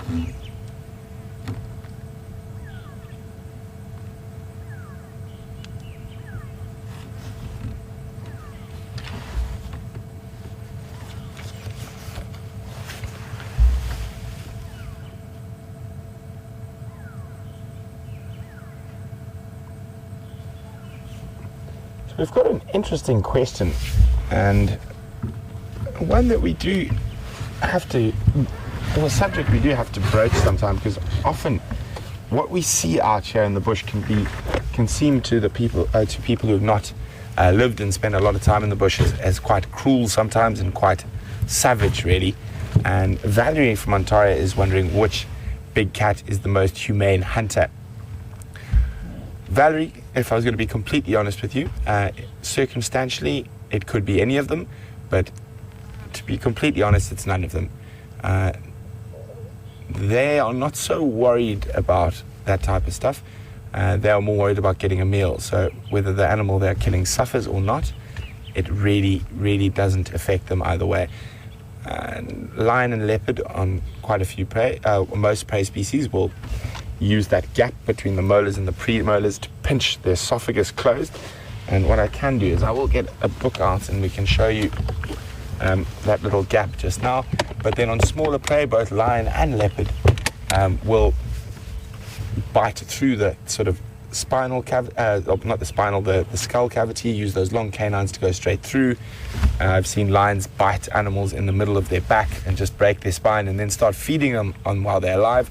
I've seen leopard do that. I've seen cheetah often, especially female with cubs, feeding on an animal that's still alive. So I would say none of them are very humane killers. They're not designed to be humane killers. They're designed to kill, to feed themselves. So unfortunately, a lot of times people start trying to look at the wild through human eyes, and it's very difficult not to. But we must remember that it's not, and it is wild, and it is nature at its purest. And sometimes nature at its purest can be incredibly brutal. But we have to sort of play both sides in our positions. Obviously, it is quite sad to see an animal suffer, but that animal suffering provides food for another animal. And as I said, it is nature at its purest. So let me get that book out for you. And you see Quarantine is still dozing on the nice cool sand. He's chosen a wonderful spot to put this duiker. He's got access to the cool sand. He's got water not too far away, although there are lions near that water, so maybe you should think twice before going there. And as we chatted about on the Sunrise Safari, leopards are not water dependent.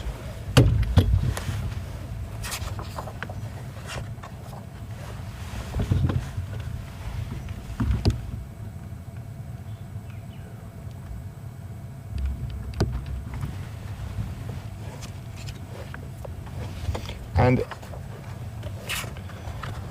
unfortunately, that sort of humane lion and that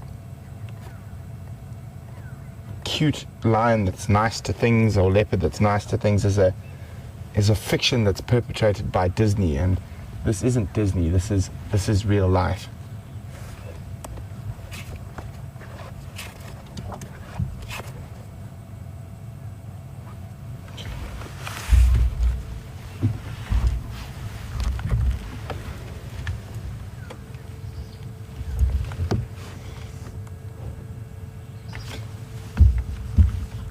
So what I'm talking about is this gap here. So basically what happens is the canines will anchor, and this gap here, it doesn't actually cut or whatnot, it actually just pinches the windpipe closed. So for example, let me see if I can balance this. Oh, balancing act. There we go. So if this was a windpipe, and a lion were to grab, or a leopard, you've got the canines that sort of anchor, and then it pinches, so it just closes the windpipe. It doesn't actually cut or rip anything out, it just closes the windpipe. And the main reason for this is to stop that animal making a vocalization.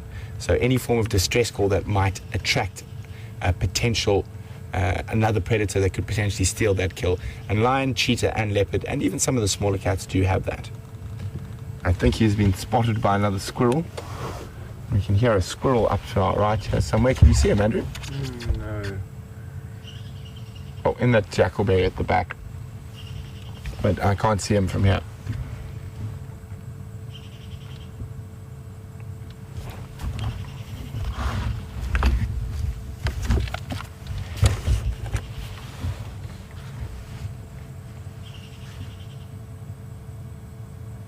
That dark green tree at the back there, that's where I think the squirrel is, or where it sounds like he is.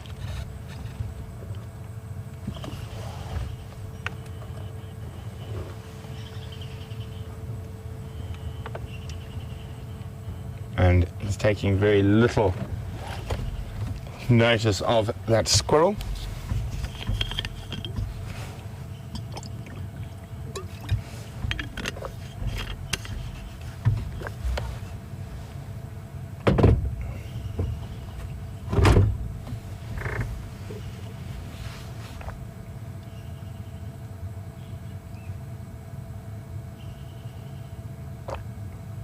Find himself a nice little hollow there.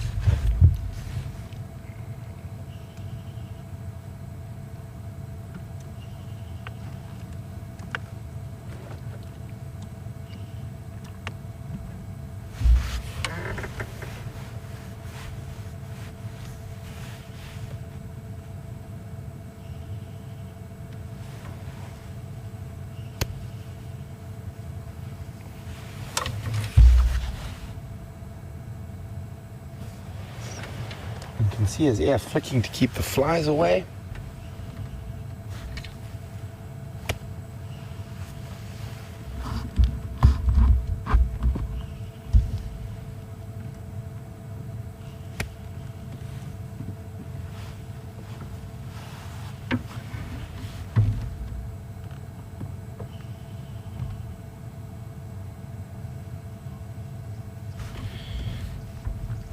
So we're sitting next to Quarantine male leopard, and that sounds to be quite a strange name for a leopard. And Bryn is asking on behalf of her 6-year-old daughter, Emma Jane, welcome on the safari, Emma Jane, how do the leopards get their names? Well, Quarantine is an area of Djuma very close to where we live and our final control is. It's an open plain on top of a crest, and when he was just over a year old, about the same age as Sindile, he spent a lot of time there, so he got named Quarantine. Normally the leopards are named by the first guide who finds them, and they are only named once they are over a year old, because leopards have a very high mortality rate. And what that means is that when they're babies, there's a bigger chance that they might get caught by a lion or a hyena. So, but once they're over a year old, that mortality rate drops down to sort of 4 or 5%. So once they are older and we know they're probably going to make it, then they get their name. But I'm sure quite a lot of you have wondered how Quarantine got its name, Quarantine. And I wondered that myself for quite a long time, so I eventually asked around. And in the days when people were trying to do cattle farming in this area, it was a quarantine station for cows that were going in and out of this area. Did you know that, Andrew? Negative. Ah, see, you learn something new every day. Yeah, that's cool.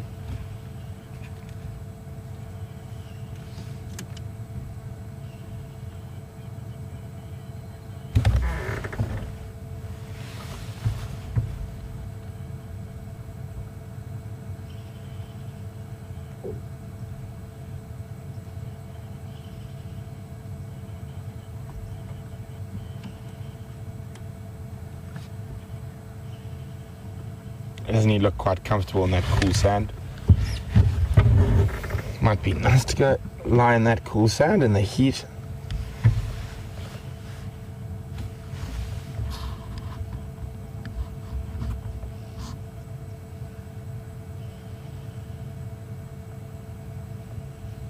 He might get up and move again to find his next bit of sand as his body heat has heated up that sand.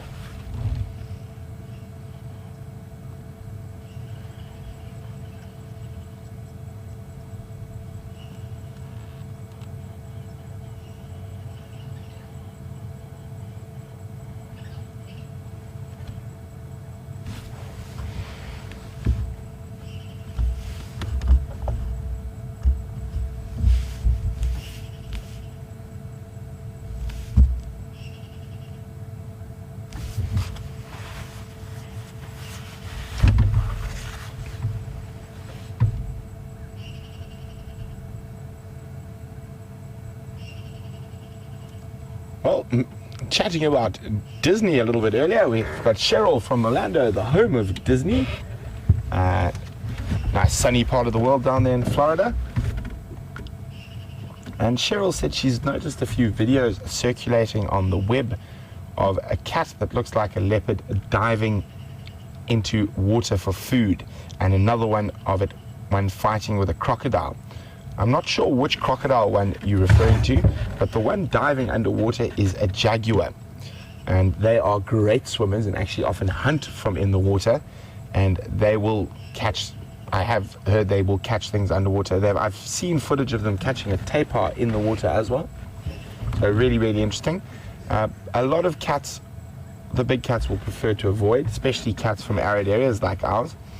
Although saying that, lions from the Okavango Delta regularly swim, but they won't go under the water to try and catch something. But they will regularly swim between islands, and I've seen lions swim across the Kondo and the Chobe rivers in Botswana as well. One must remember, a lot of animal behavior is area specific rather than species specific. I've even heard of a leopard in the Western Okavango that used to catch, a tiny female leopard used to catch lechwe and drown them, hold their heads under the water. And a very good friend of mine actually was lucky enough to witness that. But generally, leopard and lion will avoid. There we go, sand's too hot. Next spot.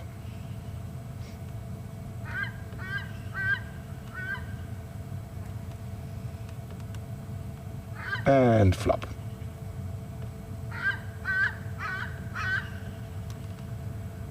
So, when it comes to crocodiles, and then Andrew's found some hardy-dar ibises that are flying over, you could hear them calling.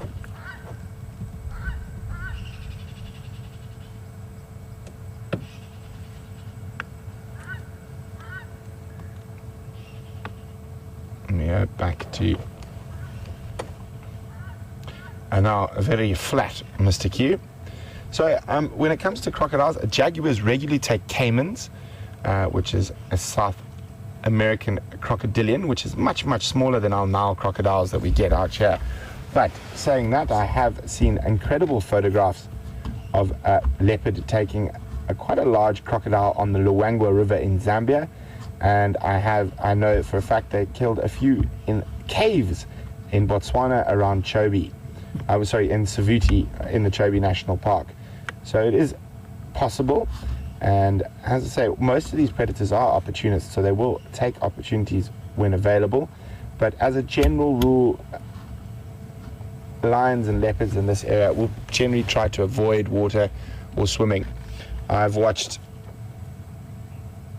the Talala Pride, which is now further to the south of us, crossing the Sand River, and I've watched them actually stop at the edge of the river and hiss at the water in case there's a crocodile there. And there was a giraffe carcass.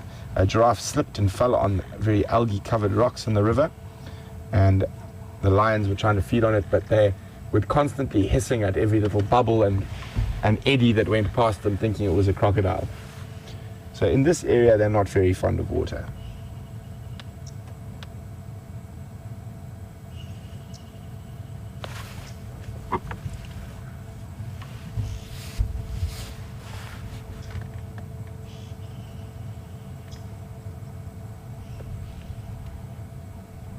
I'm just going to move the vehicle, see if we can get a bit of a different view on Mr. Q.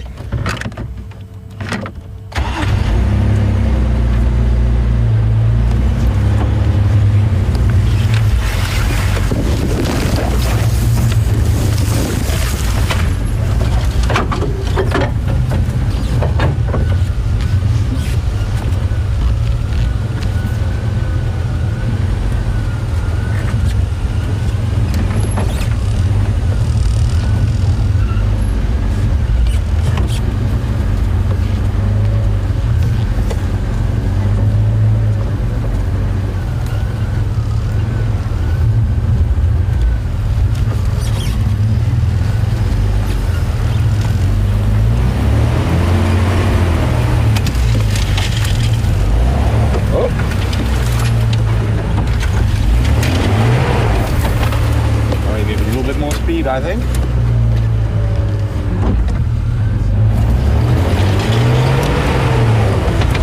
There we go. So I'm hoping that when he lies down like he did earlier, he's going to pop his head facing us.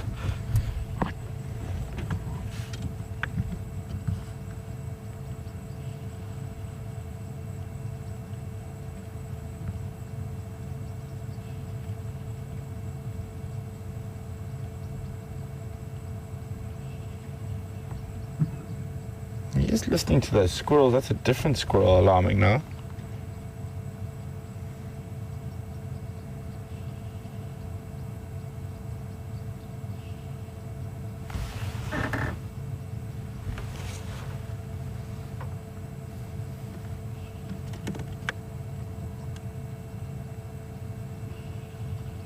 Nope. Trying to bite a fly that's obviously annoying him.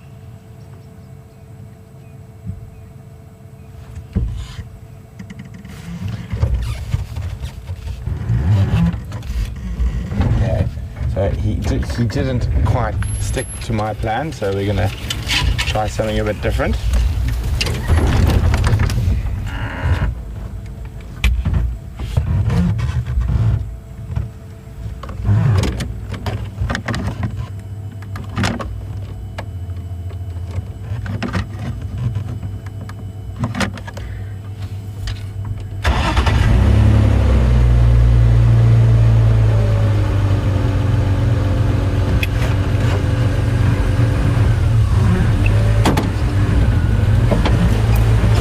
Okay, I think we just didn't have quite enough of a run up.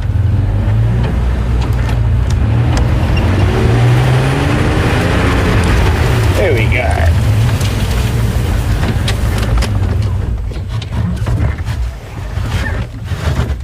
Just needed a touch of speed.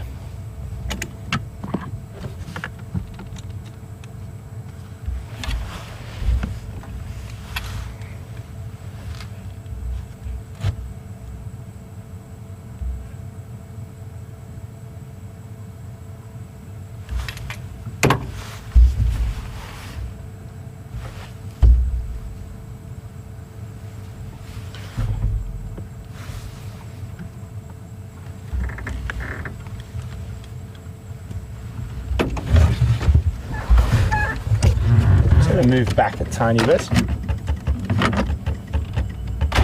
There you can see his pretty face. When you get it, say when, Andrew? When?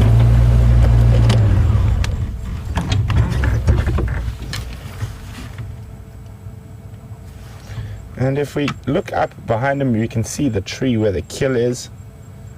There it is. He still hasn't put that kill higher.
So for those of you who might have joined us a little bit late this evening, and especially for Peggy, who I know has joined us a little bit late, she says, isn't that kill a little bit low in the tree?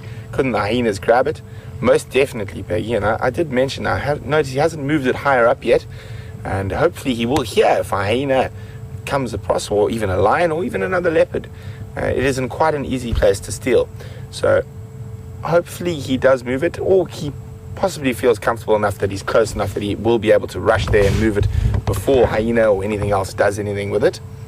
But just for the rest of you who might be a little bit late, Scott and I have been having a fantastic Saturday, and I think last week Saturday it was the sunrise safari that was full of cats. It seems like the cats seem to work in 7-day cycles here, and someone out there I remember seeing on Twitter called it Cat-a-day. So it looks like we are having another Cat-a-day today. And so we've got the Birmingham male lions not very far from actually where we're sitting with Quarantine, probably less than 600-700 meters as the crow flies. And we've got Quarantine male leopard, and Scott has seen Sindile already today. So definitely another Cat-a-day for us here at WildEarth. And Quarantine has got a duiker kill in the tree. The Birminghams have a buffalo kill next to the road. So happy cats and fat cats, and at the moment all very flat cats.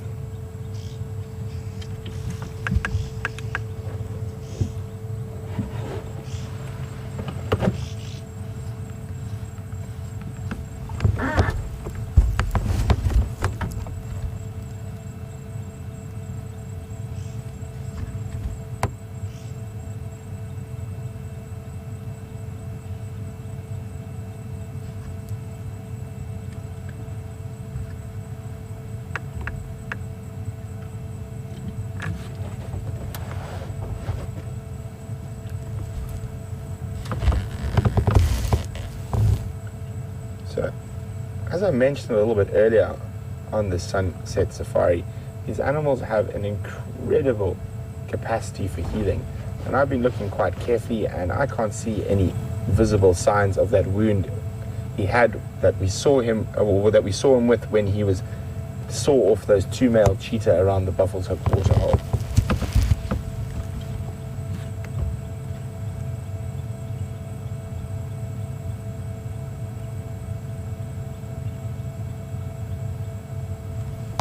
I know Sandy from Palm Springs was worried about that wound, but I would say I wouldn't worry too much. It's covered in fur now, and we probably could barely see a thing.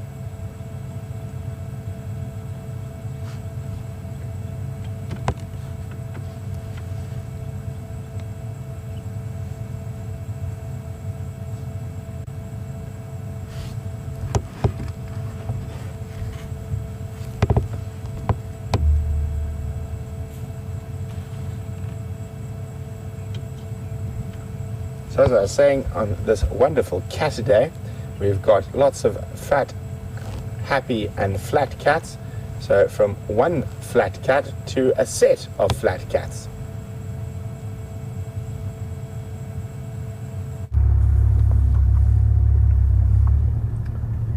Welcome back, everyone, and it appears like all the cats are on the same wavelength at the moment, full-bellied and sleepy. But isn't it interesting how quarantine certainly surprised me, and I think Brent also to a degree earlier on this afternoon when it was still a lot hotter. He got up into that tree and started feeding, even though minutes before I had said we can expect sleepy behavior from a lot of the animals around. So glad you got to see that earlier. And what we can look forward to seeing with these male lions ahead of us here is hopefully sooner rather than later they'll get up and head towards the buffalo carcass. There's 3 individuals in this general area, one off to the left here that Brian's about to show you now. The largest of the 5 is closer to the dam, and I'm not sure where the one missing member could be. I'm sure not too far away. But we did actually start off by going back to the kill before coming here, and there were no lion there. And I couldn't help but wonder, are some brave hyena gonna attempt to sneak in and steal a few bites of that buffalo before these lion head back there?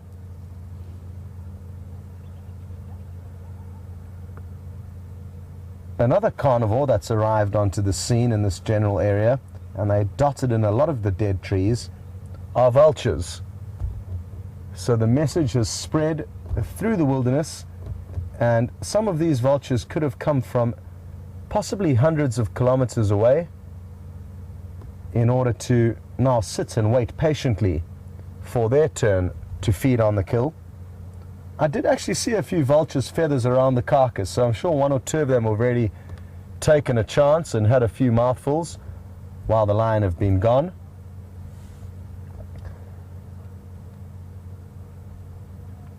But they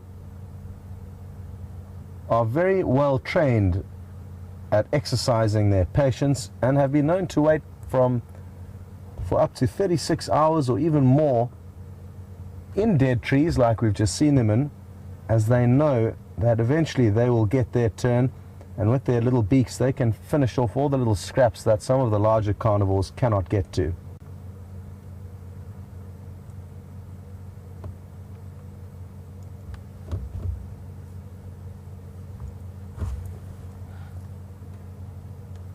I'm almost certain at some point this evening these boys will vocalize in order to continue telling the lions of this area that they are here with a force, and they mean business.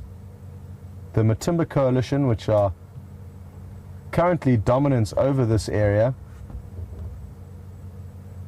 are quite far south of here, and the Birmingham Coalition, who we're looking at now, are probably in the process, or are in the process of overthrowing those 2 older boys.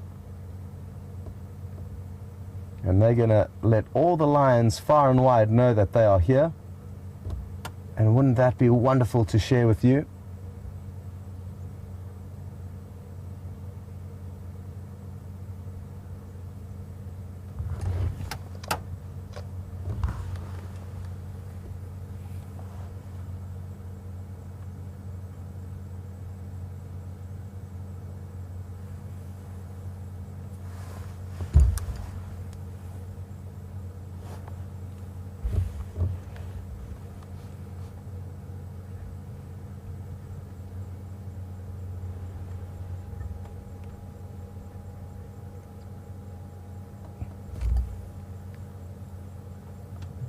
Now, as we sit here just meters from these sleepy lions, they don't appear to pose any threat to us.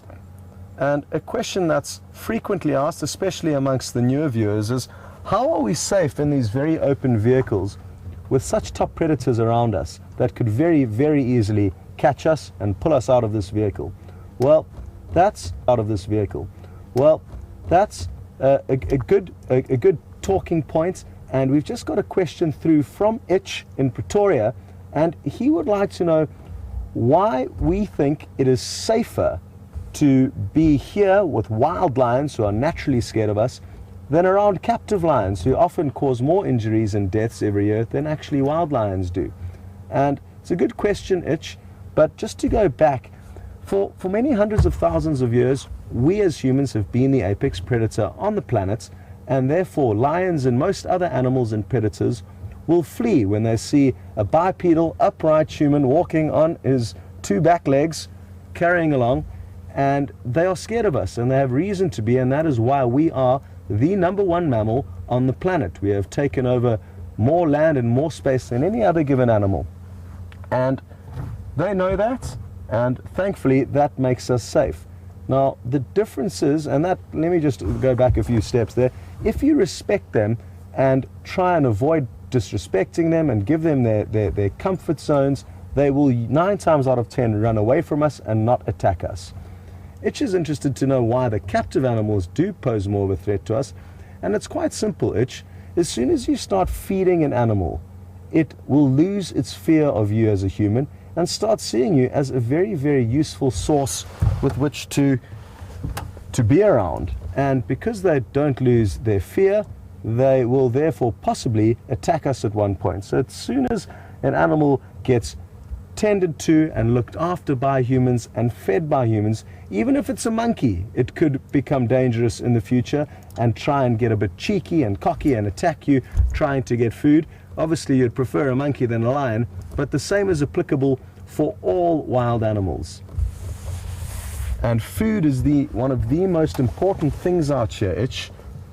And if you can provide an animal with food, you become a very important part of its life, and you also give it a false sense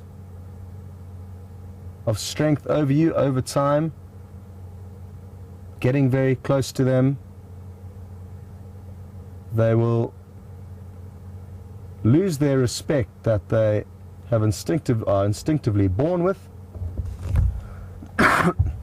and something that should be avoided at all costs. So in any wilderness area you are in, when you see a sign that says please don't feed the animals, it's for a reason, and often the brutal but used solution is to exterminate any animals that do become problems. And sadly the tourists who begin to feed those animals in the first place aren't there to see that animal being shot and put out of harm's way.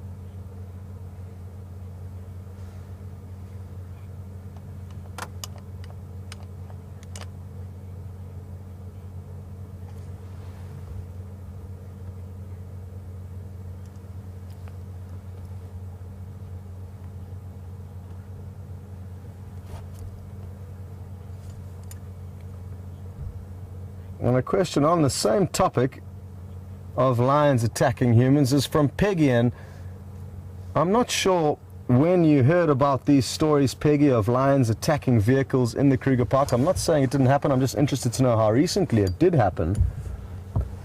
But she would like to know if those lions in the Kruger National Park could come here to Djuma, and yes, they could. We are open to the Greater Kruger National Park, so there are no fences between us and them, and they could very well end up here. And interestingly enough, there's a pride of lion that was seen on Buffelshoek quite recently. I hope you're all taking a close look at the flies on my forehead. And the lion that were seen on Buffelshoek very recently are quite skittish of the vehicles and aren't used to these open vehicles and the area that we're working in. So they have in all likelihood come from the Greater Kruger National Park. And because the Greater Kruger National Park is open to the public, you'll find that people will not treat the animals as they should be, and therefore that is why these negative scenarios can happen. On top of that, there are some massive areas of the Kruger National Park that are not very easily accessible, and therefore the lions and leopards within those areas don't get much interaction with vehicles and therefore are still scared of them and are the way they should be initially if they aren't habituated and aren't very carefully reassured that we aren't a threat to them, they will often run away. And I heard the guides on Buffelshoek saying that the lions, you had to keep quite a big distance, otherwise they would run off. So it still happens, and those lions weren't very far from us. Sure, the flies are out in full force. I'm going to have to retrain my nervous system to avoid reacting to the effect they have when they all simultaneously moonwalk across your forehead. It sends a shiver down your spine.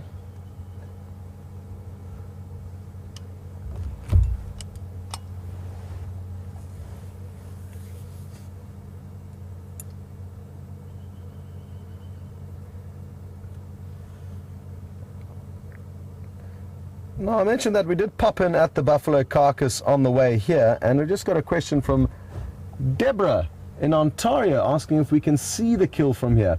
We can't, but I can point you in the direction of where it is. It's probably about 200 meters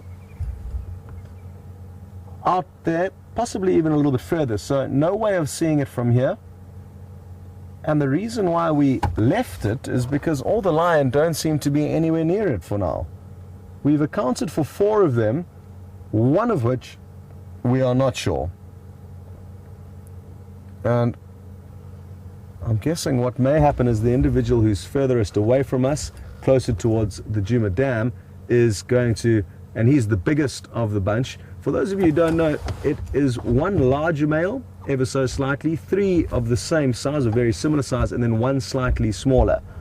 And the biggest of the bunch is furthest away at the moment, and I'm hoping he might rally the troops as he heads back towards the kill.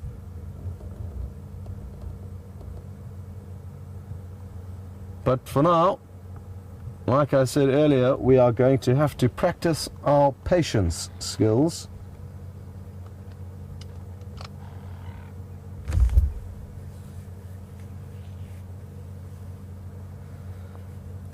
Well, what we're going to do is maybe actually go and take a closer look at that bigger male and see what he's up to, because these guys don't seem to be very welcoming for now. It will change though.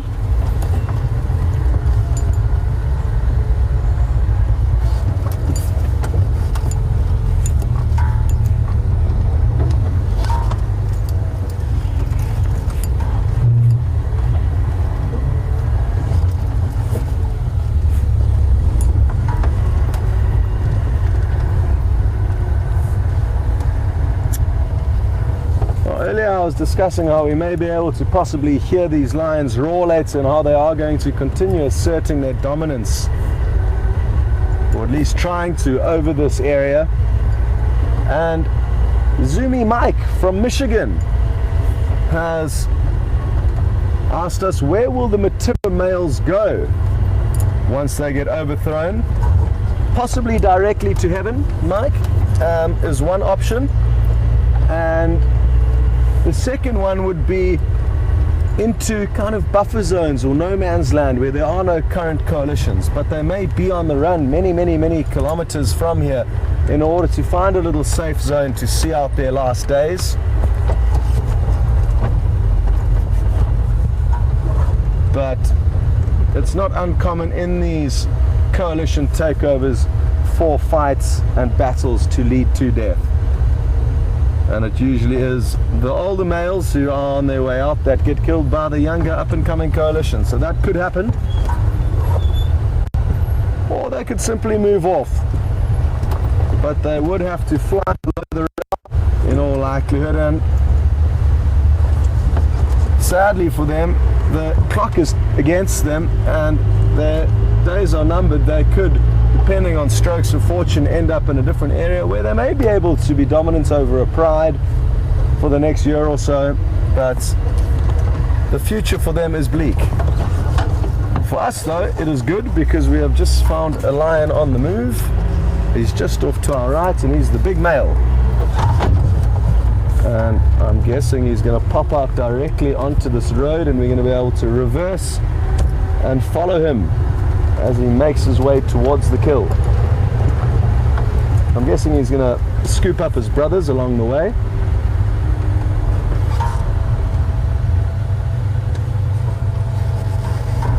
want to see where he's going to pop out. He may have come up the riverbed towards us here, but I think he's crossed straight through.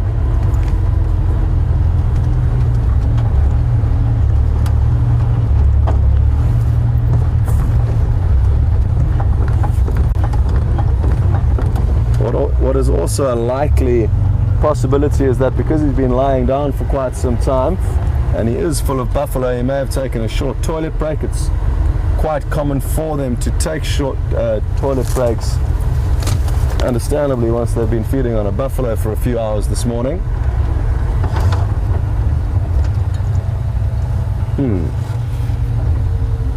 Well, I'm hoping after his toilet break he's going to continue towards us and he's not sleeping in a very thick area below us.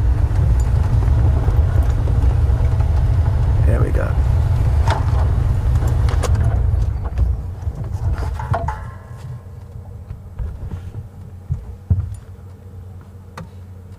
Here he comes. Look at this. This, everybody, is a male lion who, for possibly the next few years, may be the king of this area. He's got some more growing to do, which is hard to believe, but he is already a brute.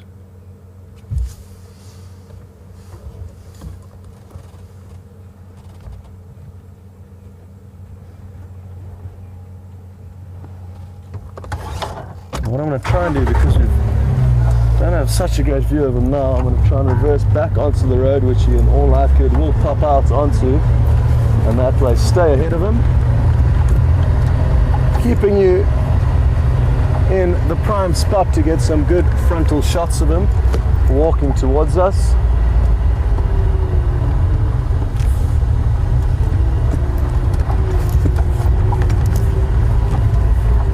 Or what I may do instead is just go and position myself with his coalition members,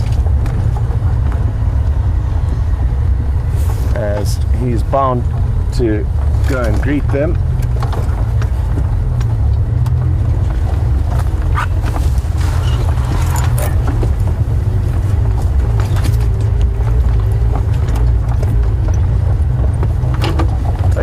Gamble here in terms of where we're going to position the vehicle, but I think it's going to pay off.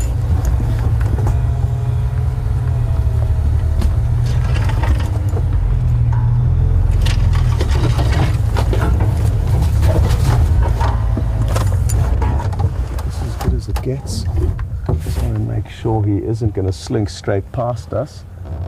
I can't see him just yet, but I'm almost certain he will come past his brothers here. They haven't. Brian's just spotted him and he should be popping out shortly. And we've got into a good position here.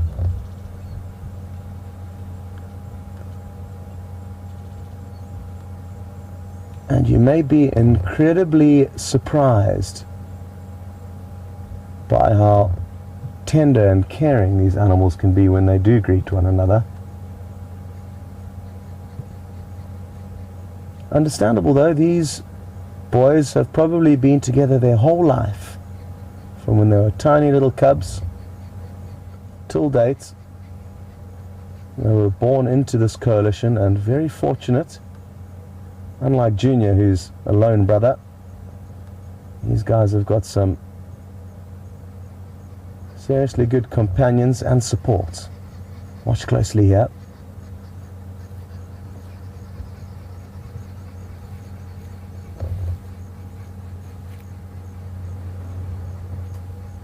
Hello, one. Hello, other one. Not the most affectionate hello.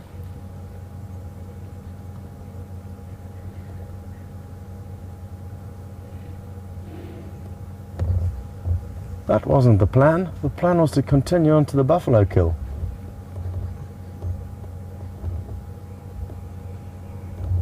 But we do as the animals please, and it's often them that make the rules and decisions out here, which is great.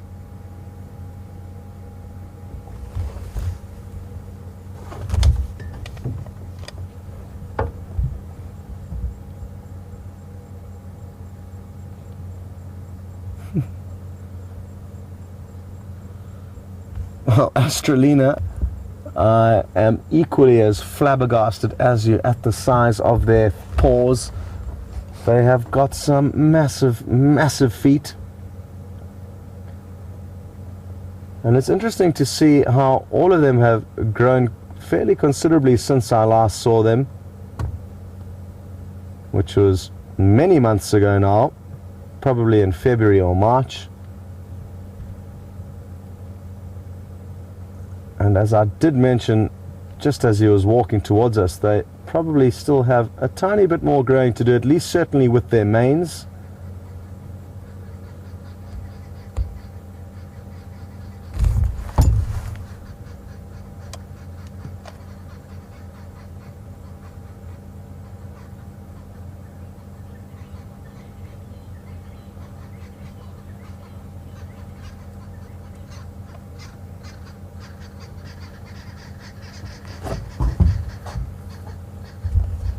Now, earlier I mentioned Junior. Some of you may not know him. He's a young male who is part of the Nkahuma Pride. And Danny is interested to know if there are any updates on Junior and or the Nkahuma Pride. The last we heard, they headed north into the Manyeleti Reserve, which was yesterday, which is actually deeper into the Birmingham's area of operation, or where they have been moving for the last few months. So that's where the Nkahumas are, along with Junior, but as far as we know, he is all fine and well for now. But these boys coming into this area doesn't bode for a good future for him.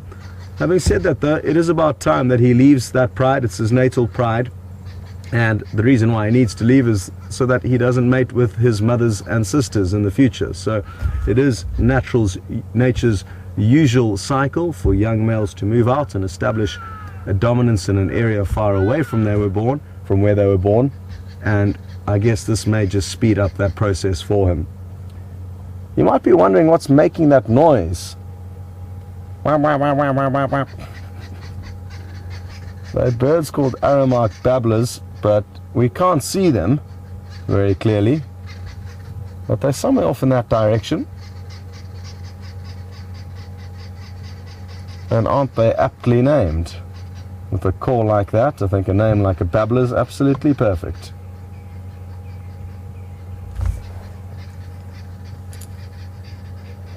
Well, one of the lions is showing a little bit of progress here in terms of waking up for the evening shift, and he's the individual with quite a strange looking face. His eyes are very close together, and he's also got a scar and skin removed around his left eye, so he's got an old injury there. So quite easy to distinguish from the others.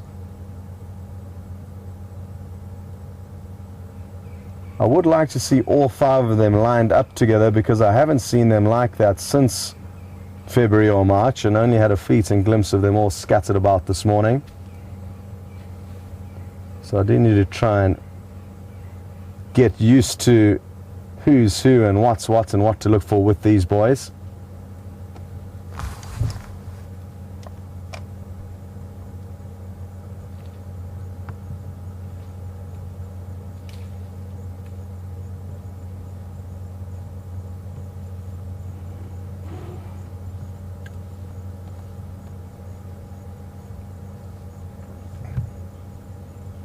Well, you may notice their bellies are taking in oxygen at quite a high repetition, and Charlie is asking whether or not that's from overfeeding or what could that be. And yes, it's a combination of things, Charlie. They'll be panting now to keep cool. It's still a very warm evening. but we must remember that there is a lot of buffalo meat pressing up against his diaphragm, causing him to take very short breaths. But I do agree with you, Charlie, he hasn't overfed himself, and I certainly have seen lion in far more uncomfortable states than these boys looking now. So he hasn't overextended his feeding, but there's still a lot of buffalo in there, and that's what's causing the short breaths. Take a look at the individual on the right, Brian, and his stomach doesn't appear nearly as full. And look at how much slower and more gradual his breathing is.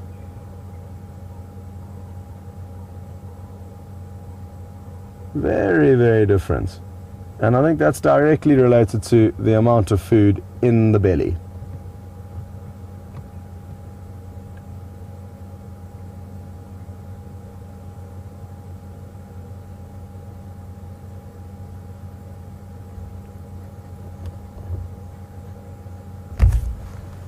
Now, while this is all sleepy and peaceful here,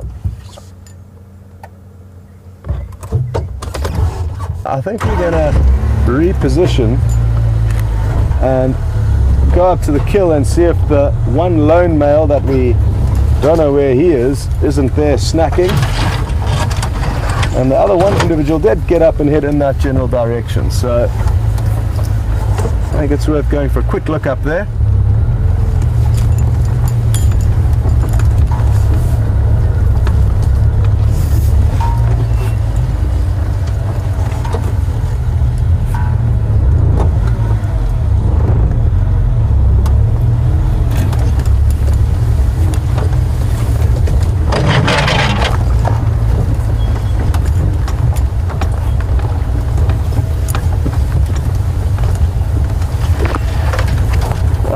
Very happy to hear that one of my friends, Matty, only 9 years old, is watching this evening's show, and he would like to know if these big lions' footprints are nearly as big as an elephant's. And sadly not, Matty, they aren't quite that big, but they may be a baby elephant or a 5-year-old elephant. But a very big elephant has got far, far larger feet than a lion, probably 4 or 5 times bigger. And thanks so much, Matty, to you and all of your friends for sending through that really cool card you made us. We did get it, and are all very, very thankful for whoever and all of you guys that got involved in doing it for us. Well, isn't that a wonderful sight? That looks like a perfectly full moon to me, and it's got a bit of an orangey tinge, and that'll be because of the amount of dust in the air at the moment. Wonderful. Now we just need the lions to roar with the full moon, and we will have an unforgettable evening here.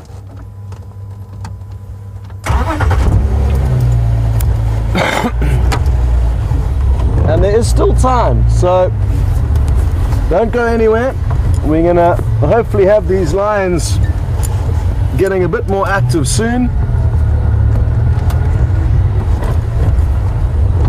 And I hope that they do a couple of things, but the main one will be for them to roar for us. And some of you who were tuned in to the Sunrise Safari were lucky enough to experience that. I wasn't. I was with Quarantine, which wasn't a bad place to be, but I didn't get to hear the lions roar. Even from where we were, which wasn't too far away. I don't have the best hearing.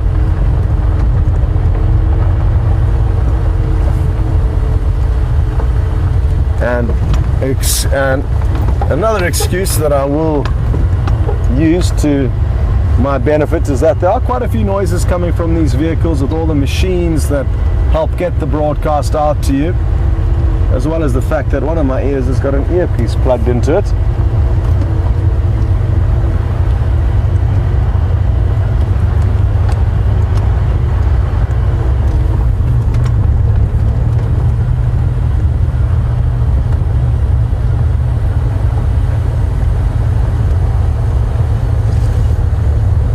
another question from one of our younger viewers. This one's Gracie. Hello, and good to have you with us again. Gracie would like to know if lions will ever get tired of eating the same food over and over again. And that's a good observation. These boys feed almost exclusively on buffalo. That's just about all they feed on. And as you can see, there's one just up ahead of us here. But Gracie, they don't actually mind what meat they feed on. As long as there's meat in front of a lion, it is happy. And the same goes for leopard. Even if the meat's quite rotten, even then they will still eat it most of the time. So they're not fussy like we are, and maybe we can learn a few things from the lion and the wild animals out here.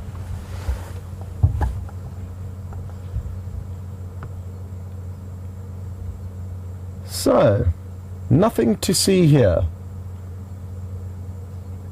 And I guess it's just testament to how confident these lions are that they will willingly leave a kill in the knowledge that if they do hear anything snooping about, they could be here in seconds and nothing is going to stand in the way of them.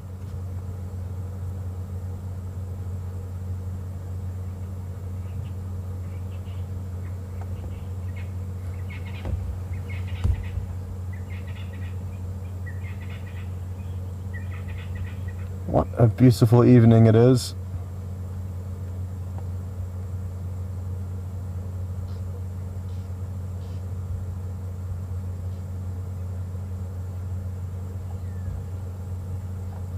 Well, what I would like to try and do is, because there's nothing here, keep looking for something else. And I would like to try, it's going to be a little bit tricky, but there are some vultures. And behind the vultures is the moon. And therefore what would be nice is to try and get into a position where we can have the full moon with a vulture silhouetted in the foreground. Just don't know exactly how we're going to go about doing this though, because it's quite thick and the moon's quite low. And I don't want to lose focus and miss out on any action from the lion. So maybe we'll just keep that as a plan for a bit later if the lion are still sleeping. Because there were a few vultures off to our left, but it wasn't going to work out the shot we were aiming for, and I was hoping I could get you guys an opportunity to fire off some more screenshots.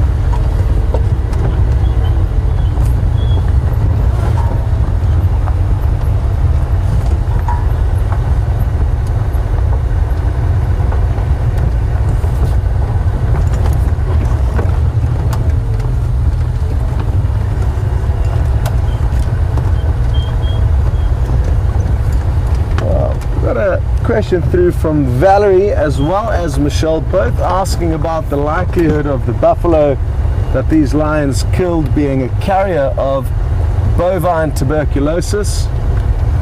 And most certainly, almost 99% sure it would have. Almost all of the buffalo in the Greater Kruger National Park do have TB, and this has been spread onto the lion in this area.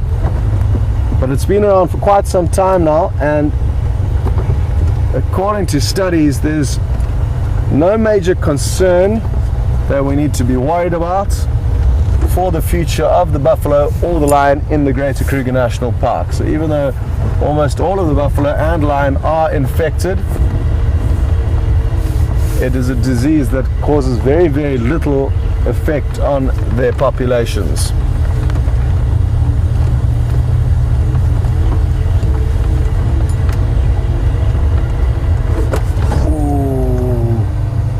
Okay, we've got another plan B. Just spotted an owl. Oh, the lion have left a few presents for us here in the bush, a few toiletry presents, and it is very pungent. Beautiful, beautiful skyline this evening, and I'm sure you're all enjoying. And I'm just going to try and get you this shot that is worth a gamble for, of a Verreaux eagle owl with the moon silhouetted in front of the moon. Ooh, it's looking promising, but not quite.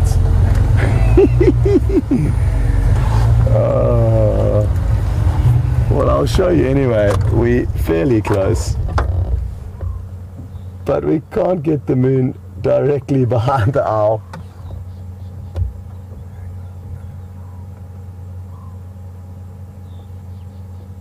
Oh, wonderful. So like I say, this is a Verreaux eagle owl. It's an absolute monster of an owl, and the largest we have in this area.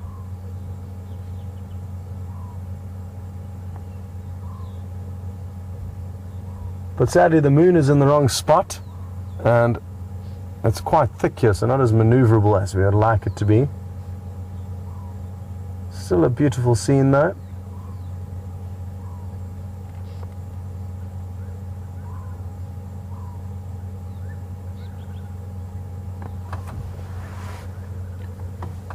As we sit here, we may very well start to hear the evening chorus coming alive. Fiery neck nightjars. There's one calling in the distance already. African scops owl. Pearl spotted owl. There goes a Cape turtle dove now. And the owl's coming straight towards us. Can you believe it? Sadly, it flew out of the ability for Brian to follow it, but we are going to send you across to Brent shortly, and he would like to share his wonderful view of this evening's moon with you. Enjoy, and we will see you shortly.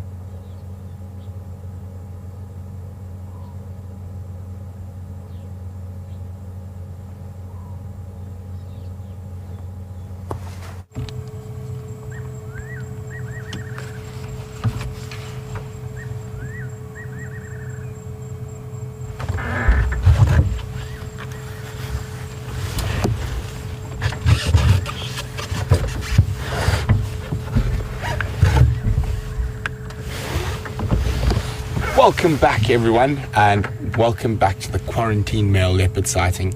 Unfortunately not much has changed here. He's still a very sleepy kitty. I'm going to show you, he's just over my shoulder now, and he's lying right next to us, next to a weeping wattle, or a Peltiforum africanum. You can just see him in the shade, well, no shade now, but in what would be the shade of the tree, enjoying the cool of the evening. I was hoping as it got cooler he might jump up the tree for us again.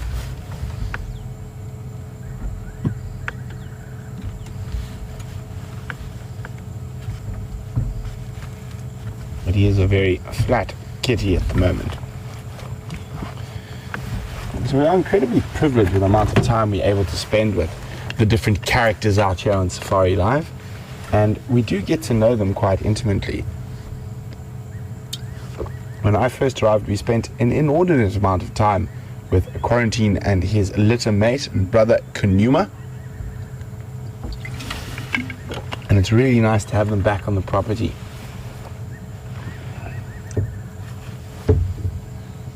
I think some of the most spectacular leopard sightings I've had since I've been at WildEarth have been with these two boys. For me, Kunuma is my favorite. He's slightly dilly, which I think I can relate to. I think Quarantine is Scott's favorite, if I remember correctly. He's definitely my favorite. Oh, he's Andrew's favorite, and I think he's very, very high up on Nikki's favorite list as well. But it's amazing how two leopards from the same litter have two completely different personalities. And Quarantine is a very calm leopard, and you don't see him very much snarling or jumping, and Andrew is giving himself a fist pump at that. That's my boy. There we go, it's his boy. Whereas Kunuma can be quite difficult and temperamental and snarly. That's my boy. And it's quite interesting that they've had almost the exact same upbringing, and there you can see, just like in human beings, that these animals definitely do have individual personalities, and it's a really incredible thing. And it's only something you really get to see when you spend as much time as we do with these animals. It seems like there's the odd fly still about. He hasn't read the memo that he's supposed to go to bed after dark.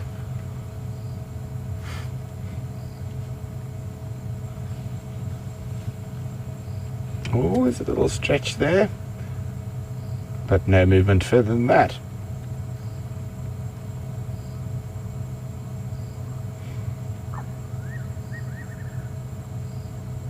And it's incredible that we are, 4 feet from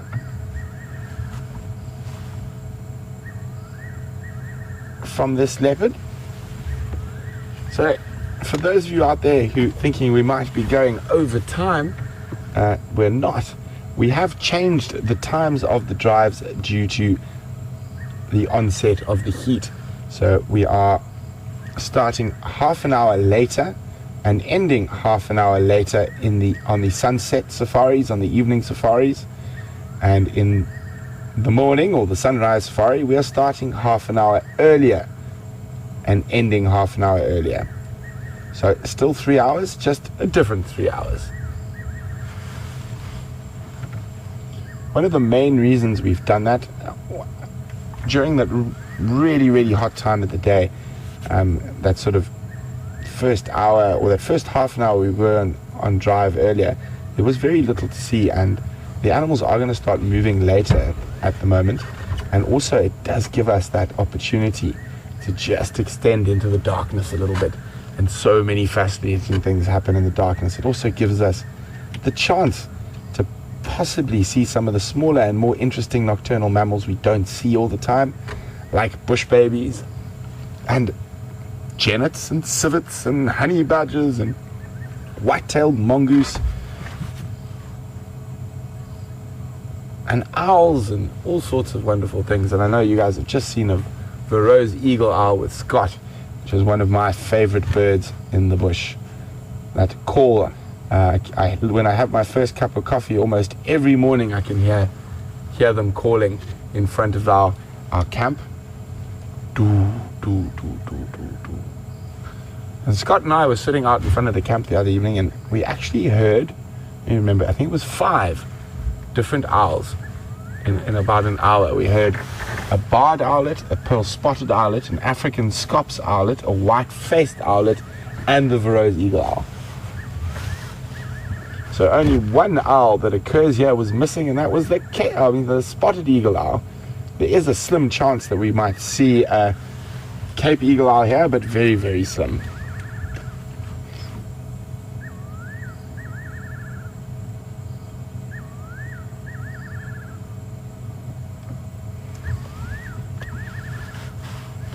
And chatting about night sounds, we can, there we go, I can hear 2 different nocturnal birds calling at the moment. Khada's heard the one, the nightjar, the fiery-necked nightjar, who's calling off behind Andrew. So we're going to increase the audio to see what we can hear. So fiery-necked nightjar calling over there. And the one I'm listening for, one of my favorite little birds, is calling over here.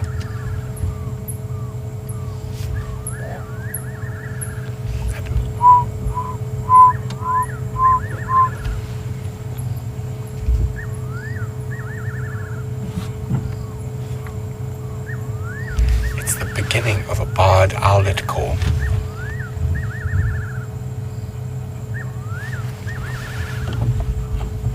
Let's see what else we can hear.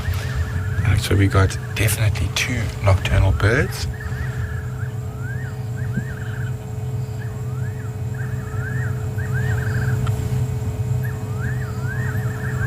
The proverbial crickets.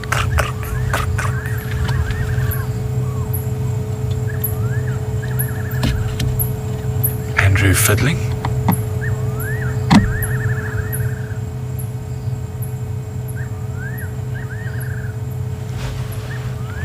I can hear a very high-pitched bat as well.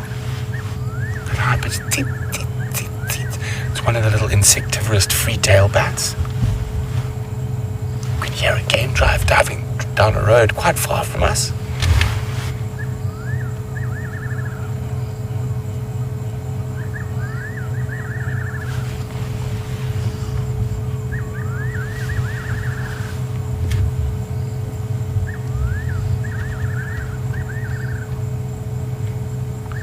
Even if we have a quick look, it's disappeared. But the weather's changed a little bit, and I'm starting to see a few moths and insects, maybe around the light. Excuse me. So you can see there's a few insects now scuttling around the night, and we haven't been seeing that as of yet.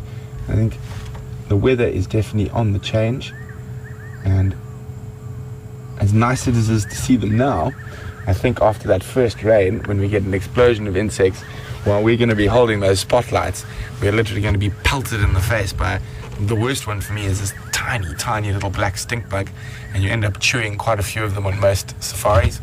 So when you see all the presenters during the summer months and the rainy season months, when we're talking and we suddenly go, and we probably chewed on a little black stink bug. And you'll probably get some funny faces. I'm sure James will be hilarious.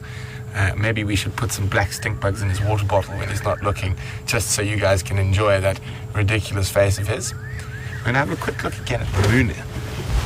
It is rising quite nicely there, and we can see how red it is.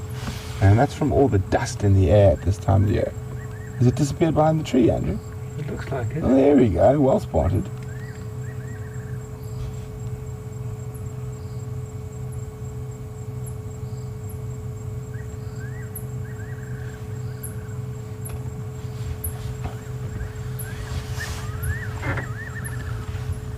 So we're going to keep playing the patience game here with Quarantine, and while we do that, we're going to cross back to Scotty. Hopefully, fingers crossed that those Birminghams have decided to move back towards the kill, and you guys will get to see some action, and we'll be back later. And if Quarantine does decide to move, we will come straight back.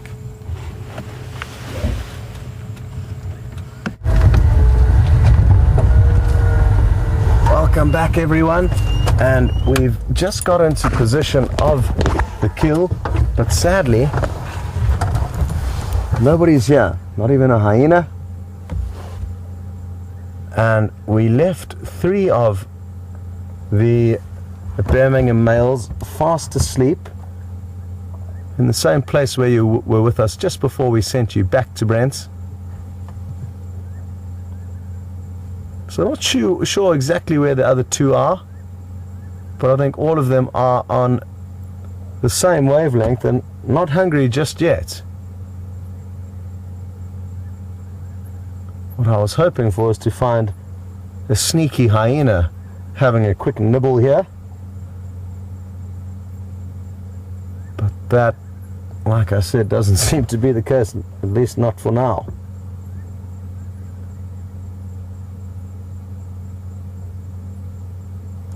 So, what we do is we go back to the lions and continue this game of ping pong between them and the kill.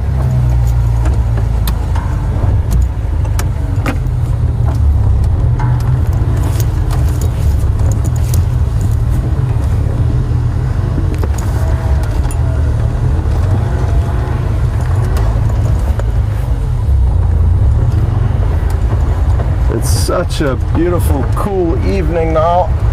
after the heat we experienced today.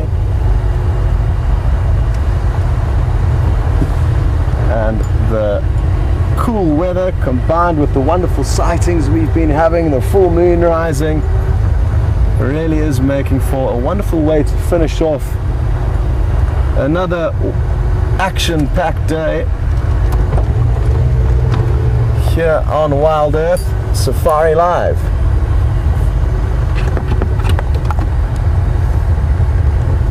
Haven't been too many evening sounds just yet. We have been sitting patiently with the 3 members of the Pride, and there hasn't been too much to hear, but I'm told where you were with Brent, it was good audio of various animals communicating with one another.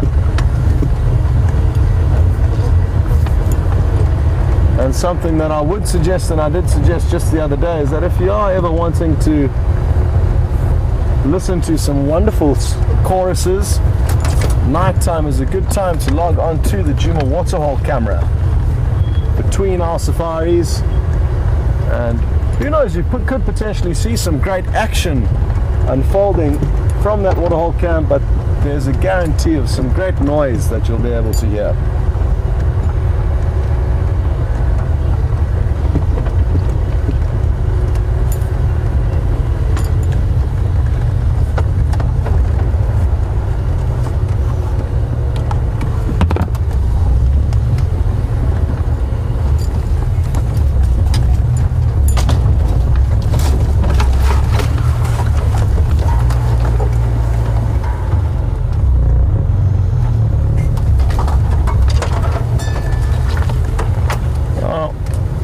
That we've just left, we have all speculated that it could be a sick buffalo that we saw a couple of days ago at the Djuma waterhole cam that could hardly actually walk, and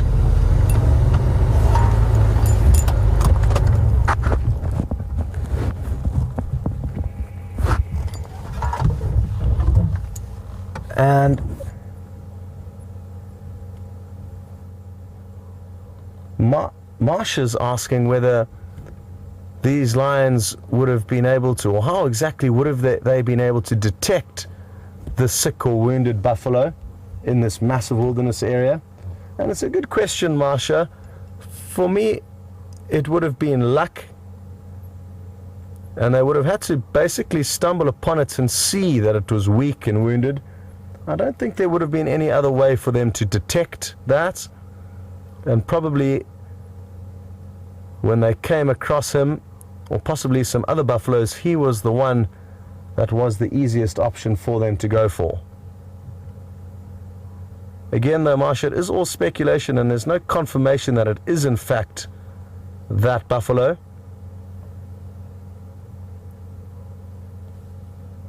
But I haven't heard of any scenarios where predators will be able to detect a weakening animal, unless of course it's got gaping wounds and then smell would play a part.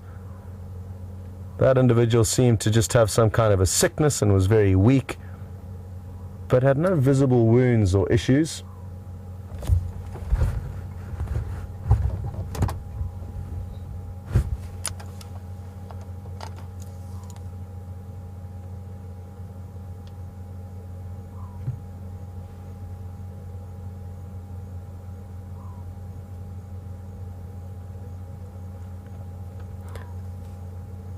And if in fact it was that wounded buffalo, Paul has just sent through a comment on Twitter saying, isn't that buffalo lucky the lion got a hold of him before the hyena did? And 100% correct, Paul. I personally would much prefer to be killed by a lion than a hyena if I had the choice. Hyenas will very often disembowel their prey and start feeding on them while they are still alive. They are not masters in the coup de grace of suffocating and executing their prey. They literally just eat it to death. And for a big animal like a Cape buffalo, that may take some time. And it is possible for hyena to kill buffalo, but it would be a far more lengthy affair than that of lions executing the same job. So good point, and like I said, you're 100% correct. I agree wholeheartedly with you.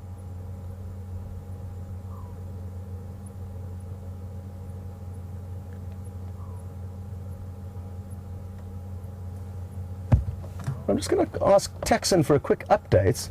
It sounds like he may have found a leopard, and I'm interested to know where exactly it is and which leopard he thinks it is. So give me a moment, please. Texan for Scots.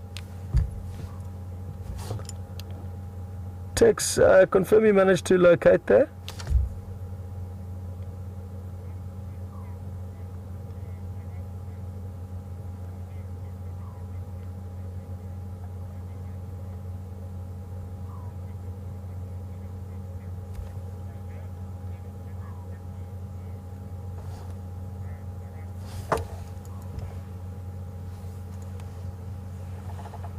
Okay, copy, thanks. And was he a big male?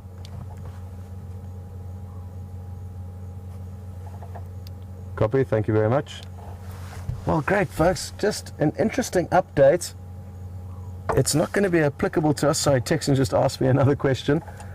Tex, I'm with 3 of them now, Lalapants, quite far from the kill, still east of Gallagher, Waterhole Road and Mvubu.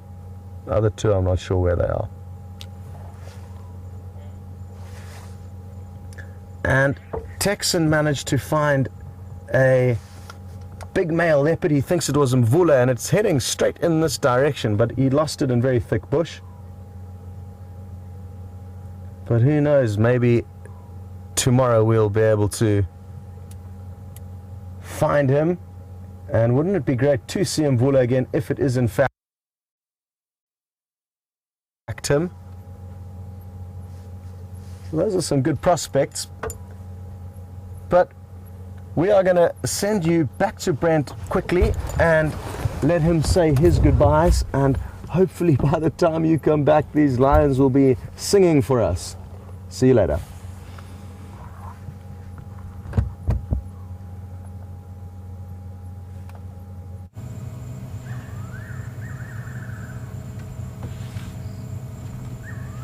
Well, welcome back to Quarantine, who is not moved an inch, and the flies seem to have left him alone, so he's not even scratching his nose.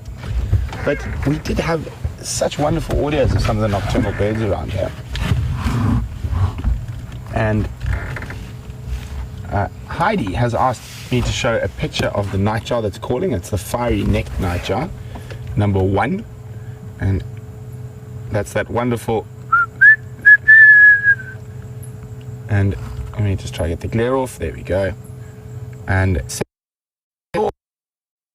God Lord, deliver us. I personally don't hear it, but very definitely one of the quintessential African bush calls. One of the funny things is, quite often in Hollywood movies, in jungle scenes set in South America, or even in the temperate forests of Europe and North America, you suddenly hear that some sound guy has found a track of a fiery-necked nightjar somewhere, and as the axe murderer is approaching the cabin, which is always a bit strange for me, very out of place. And then we were chatting about the owls, and I said, Scott and I heard 5 different owl species calling. I did not mention a few others that do occur here as well. And we should get, possibly not right here, but grass owl, especially towards the Gabbros in Buffels Hook. And barn owl we have heard here before, and that's screech. And then possibly one of my favorite owls in the world, the African wood owl. And I lived in a very small camp that we built on the edge of the Zambezi River in Zambia, and we literally had wood owl arguments on a nightly basis there, and their calls are quite strange. It almost sometimes sounds like they're saying woohoo, and another one go woo, and another one go woohoo, woo, woo, and they're literally so loud in that little camp, in that little Timberti thicket, that we could not sleep with the African wood owls. I haven't heard them here yet. They generally do prefer slightly more mature woodland, but there is always a possibility we might. So guys, from Andrew and myself on the jigger, it's been wonderful spending some time with Quarantine, who I haven't spent a time with in a long time. And RC, it was you who was asking about the owls, and we do know you love your birds. Me too. And we're just going to pass on to Quarantine while I say goodnight. Have a wonderful day. Thanks for the questions, and hopefully we can still spend some time with Quarantine in the morning. Good night.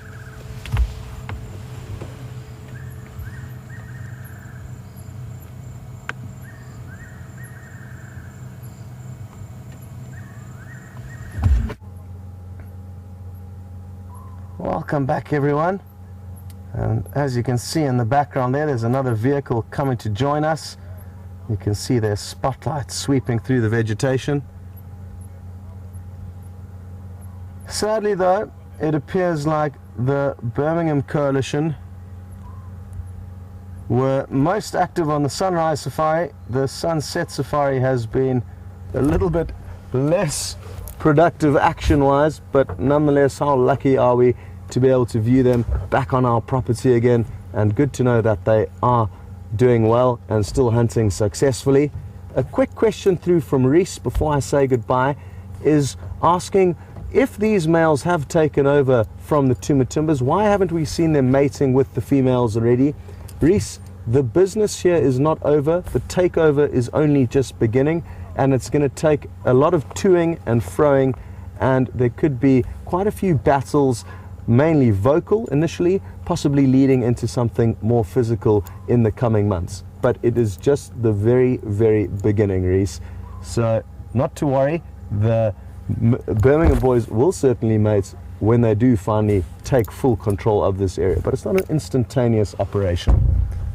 Now, as you can see, there's not much that's changed here. They're all still fast asleep, flat in the grass, and the vehicle that's just joined us has come straight past the kill, so we've got confirmation that the other two aren't feeding there, and I guess that they will be doing a bit of a midnight feast. Anyway, sadly the safari has come to a close, and as much as we hate saying goodbye, it's a necessity. And thank you so much for all the questions and help and support you sent through to us. It would be a very, very different and less exciting experience without you here. And well done to Brian on camera and to Nikki and Kirsty in the final control room. We're going to send you in for one last look at the sleepy lions and see you out for some more action tomorrow.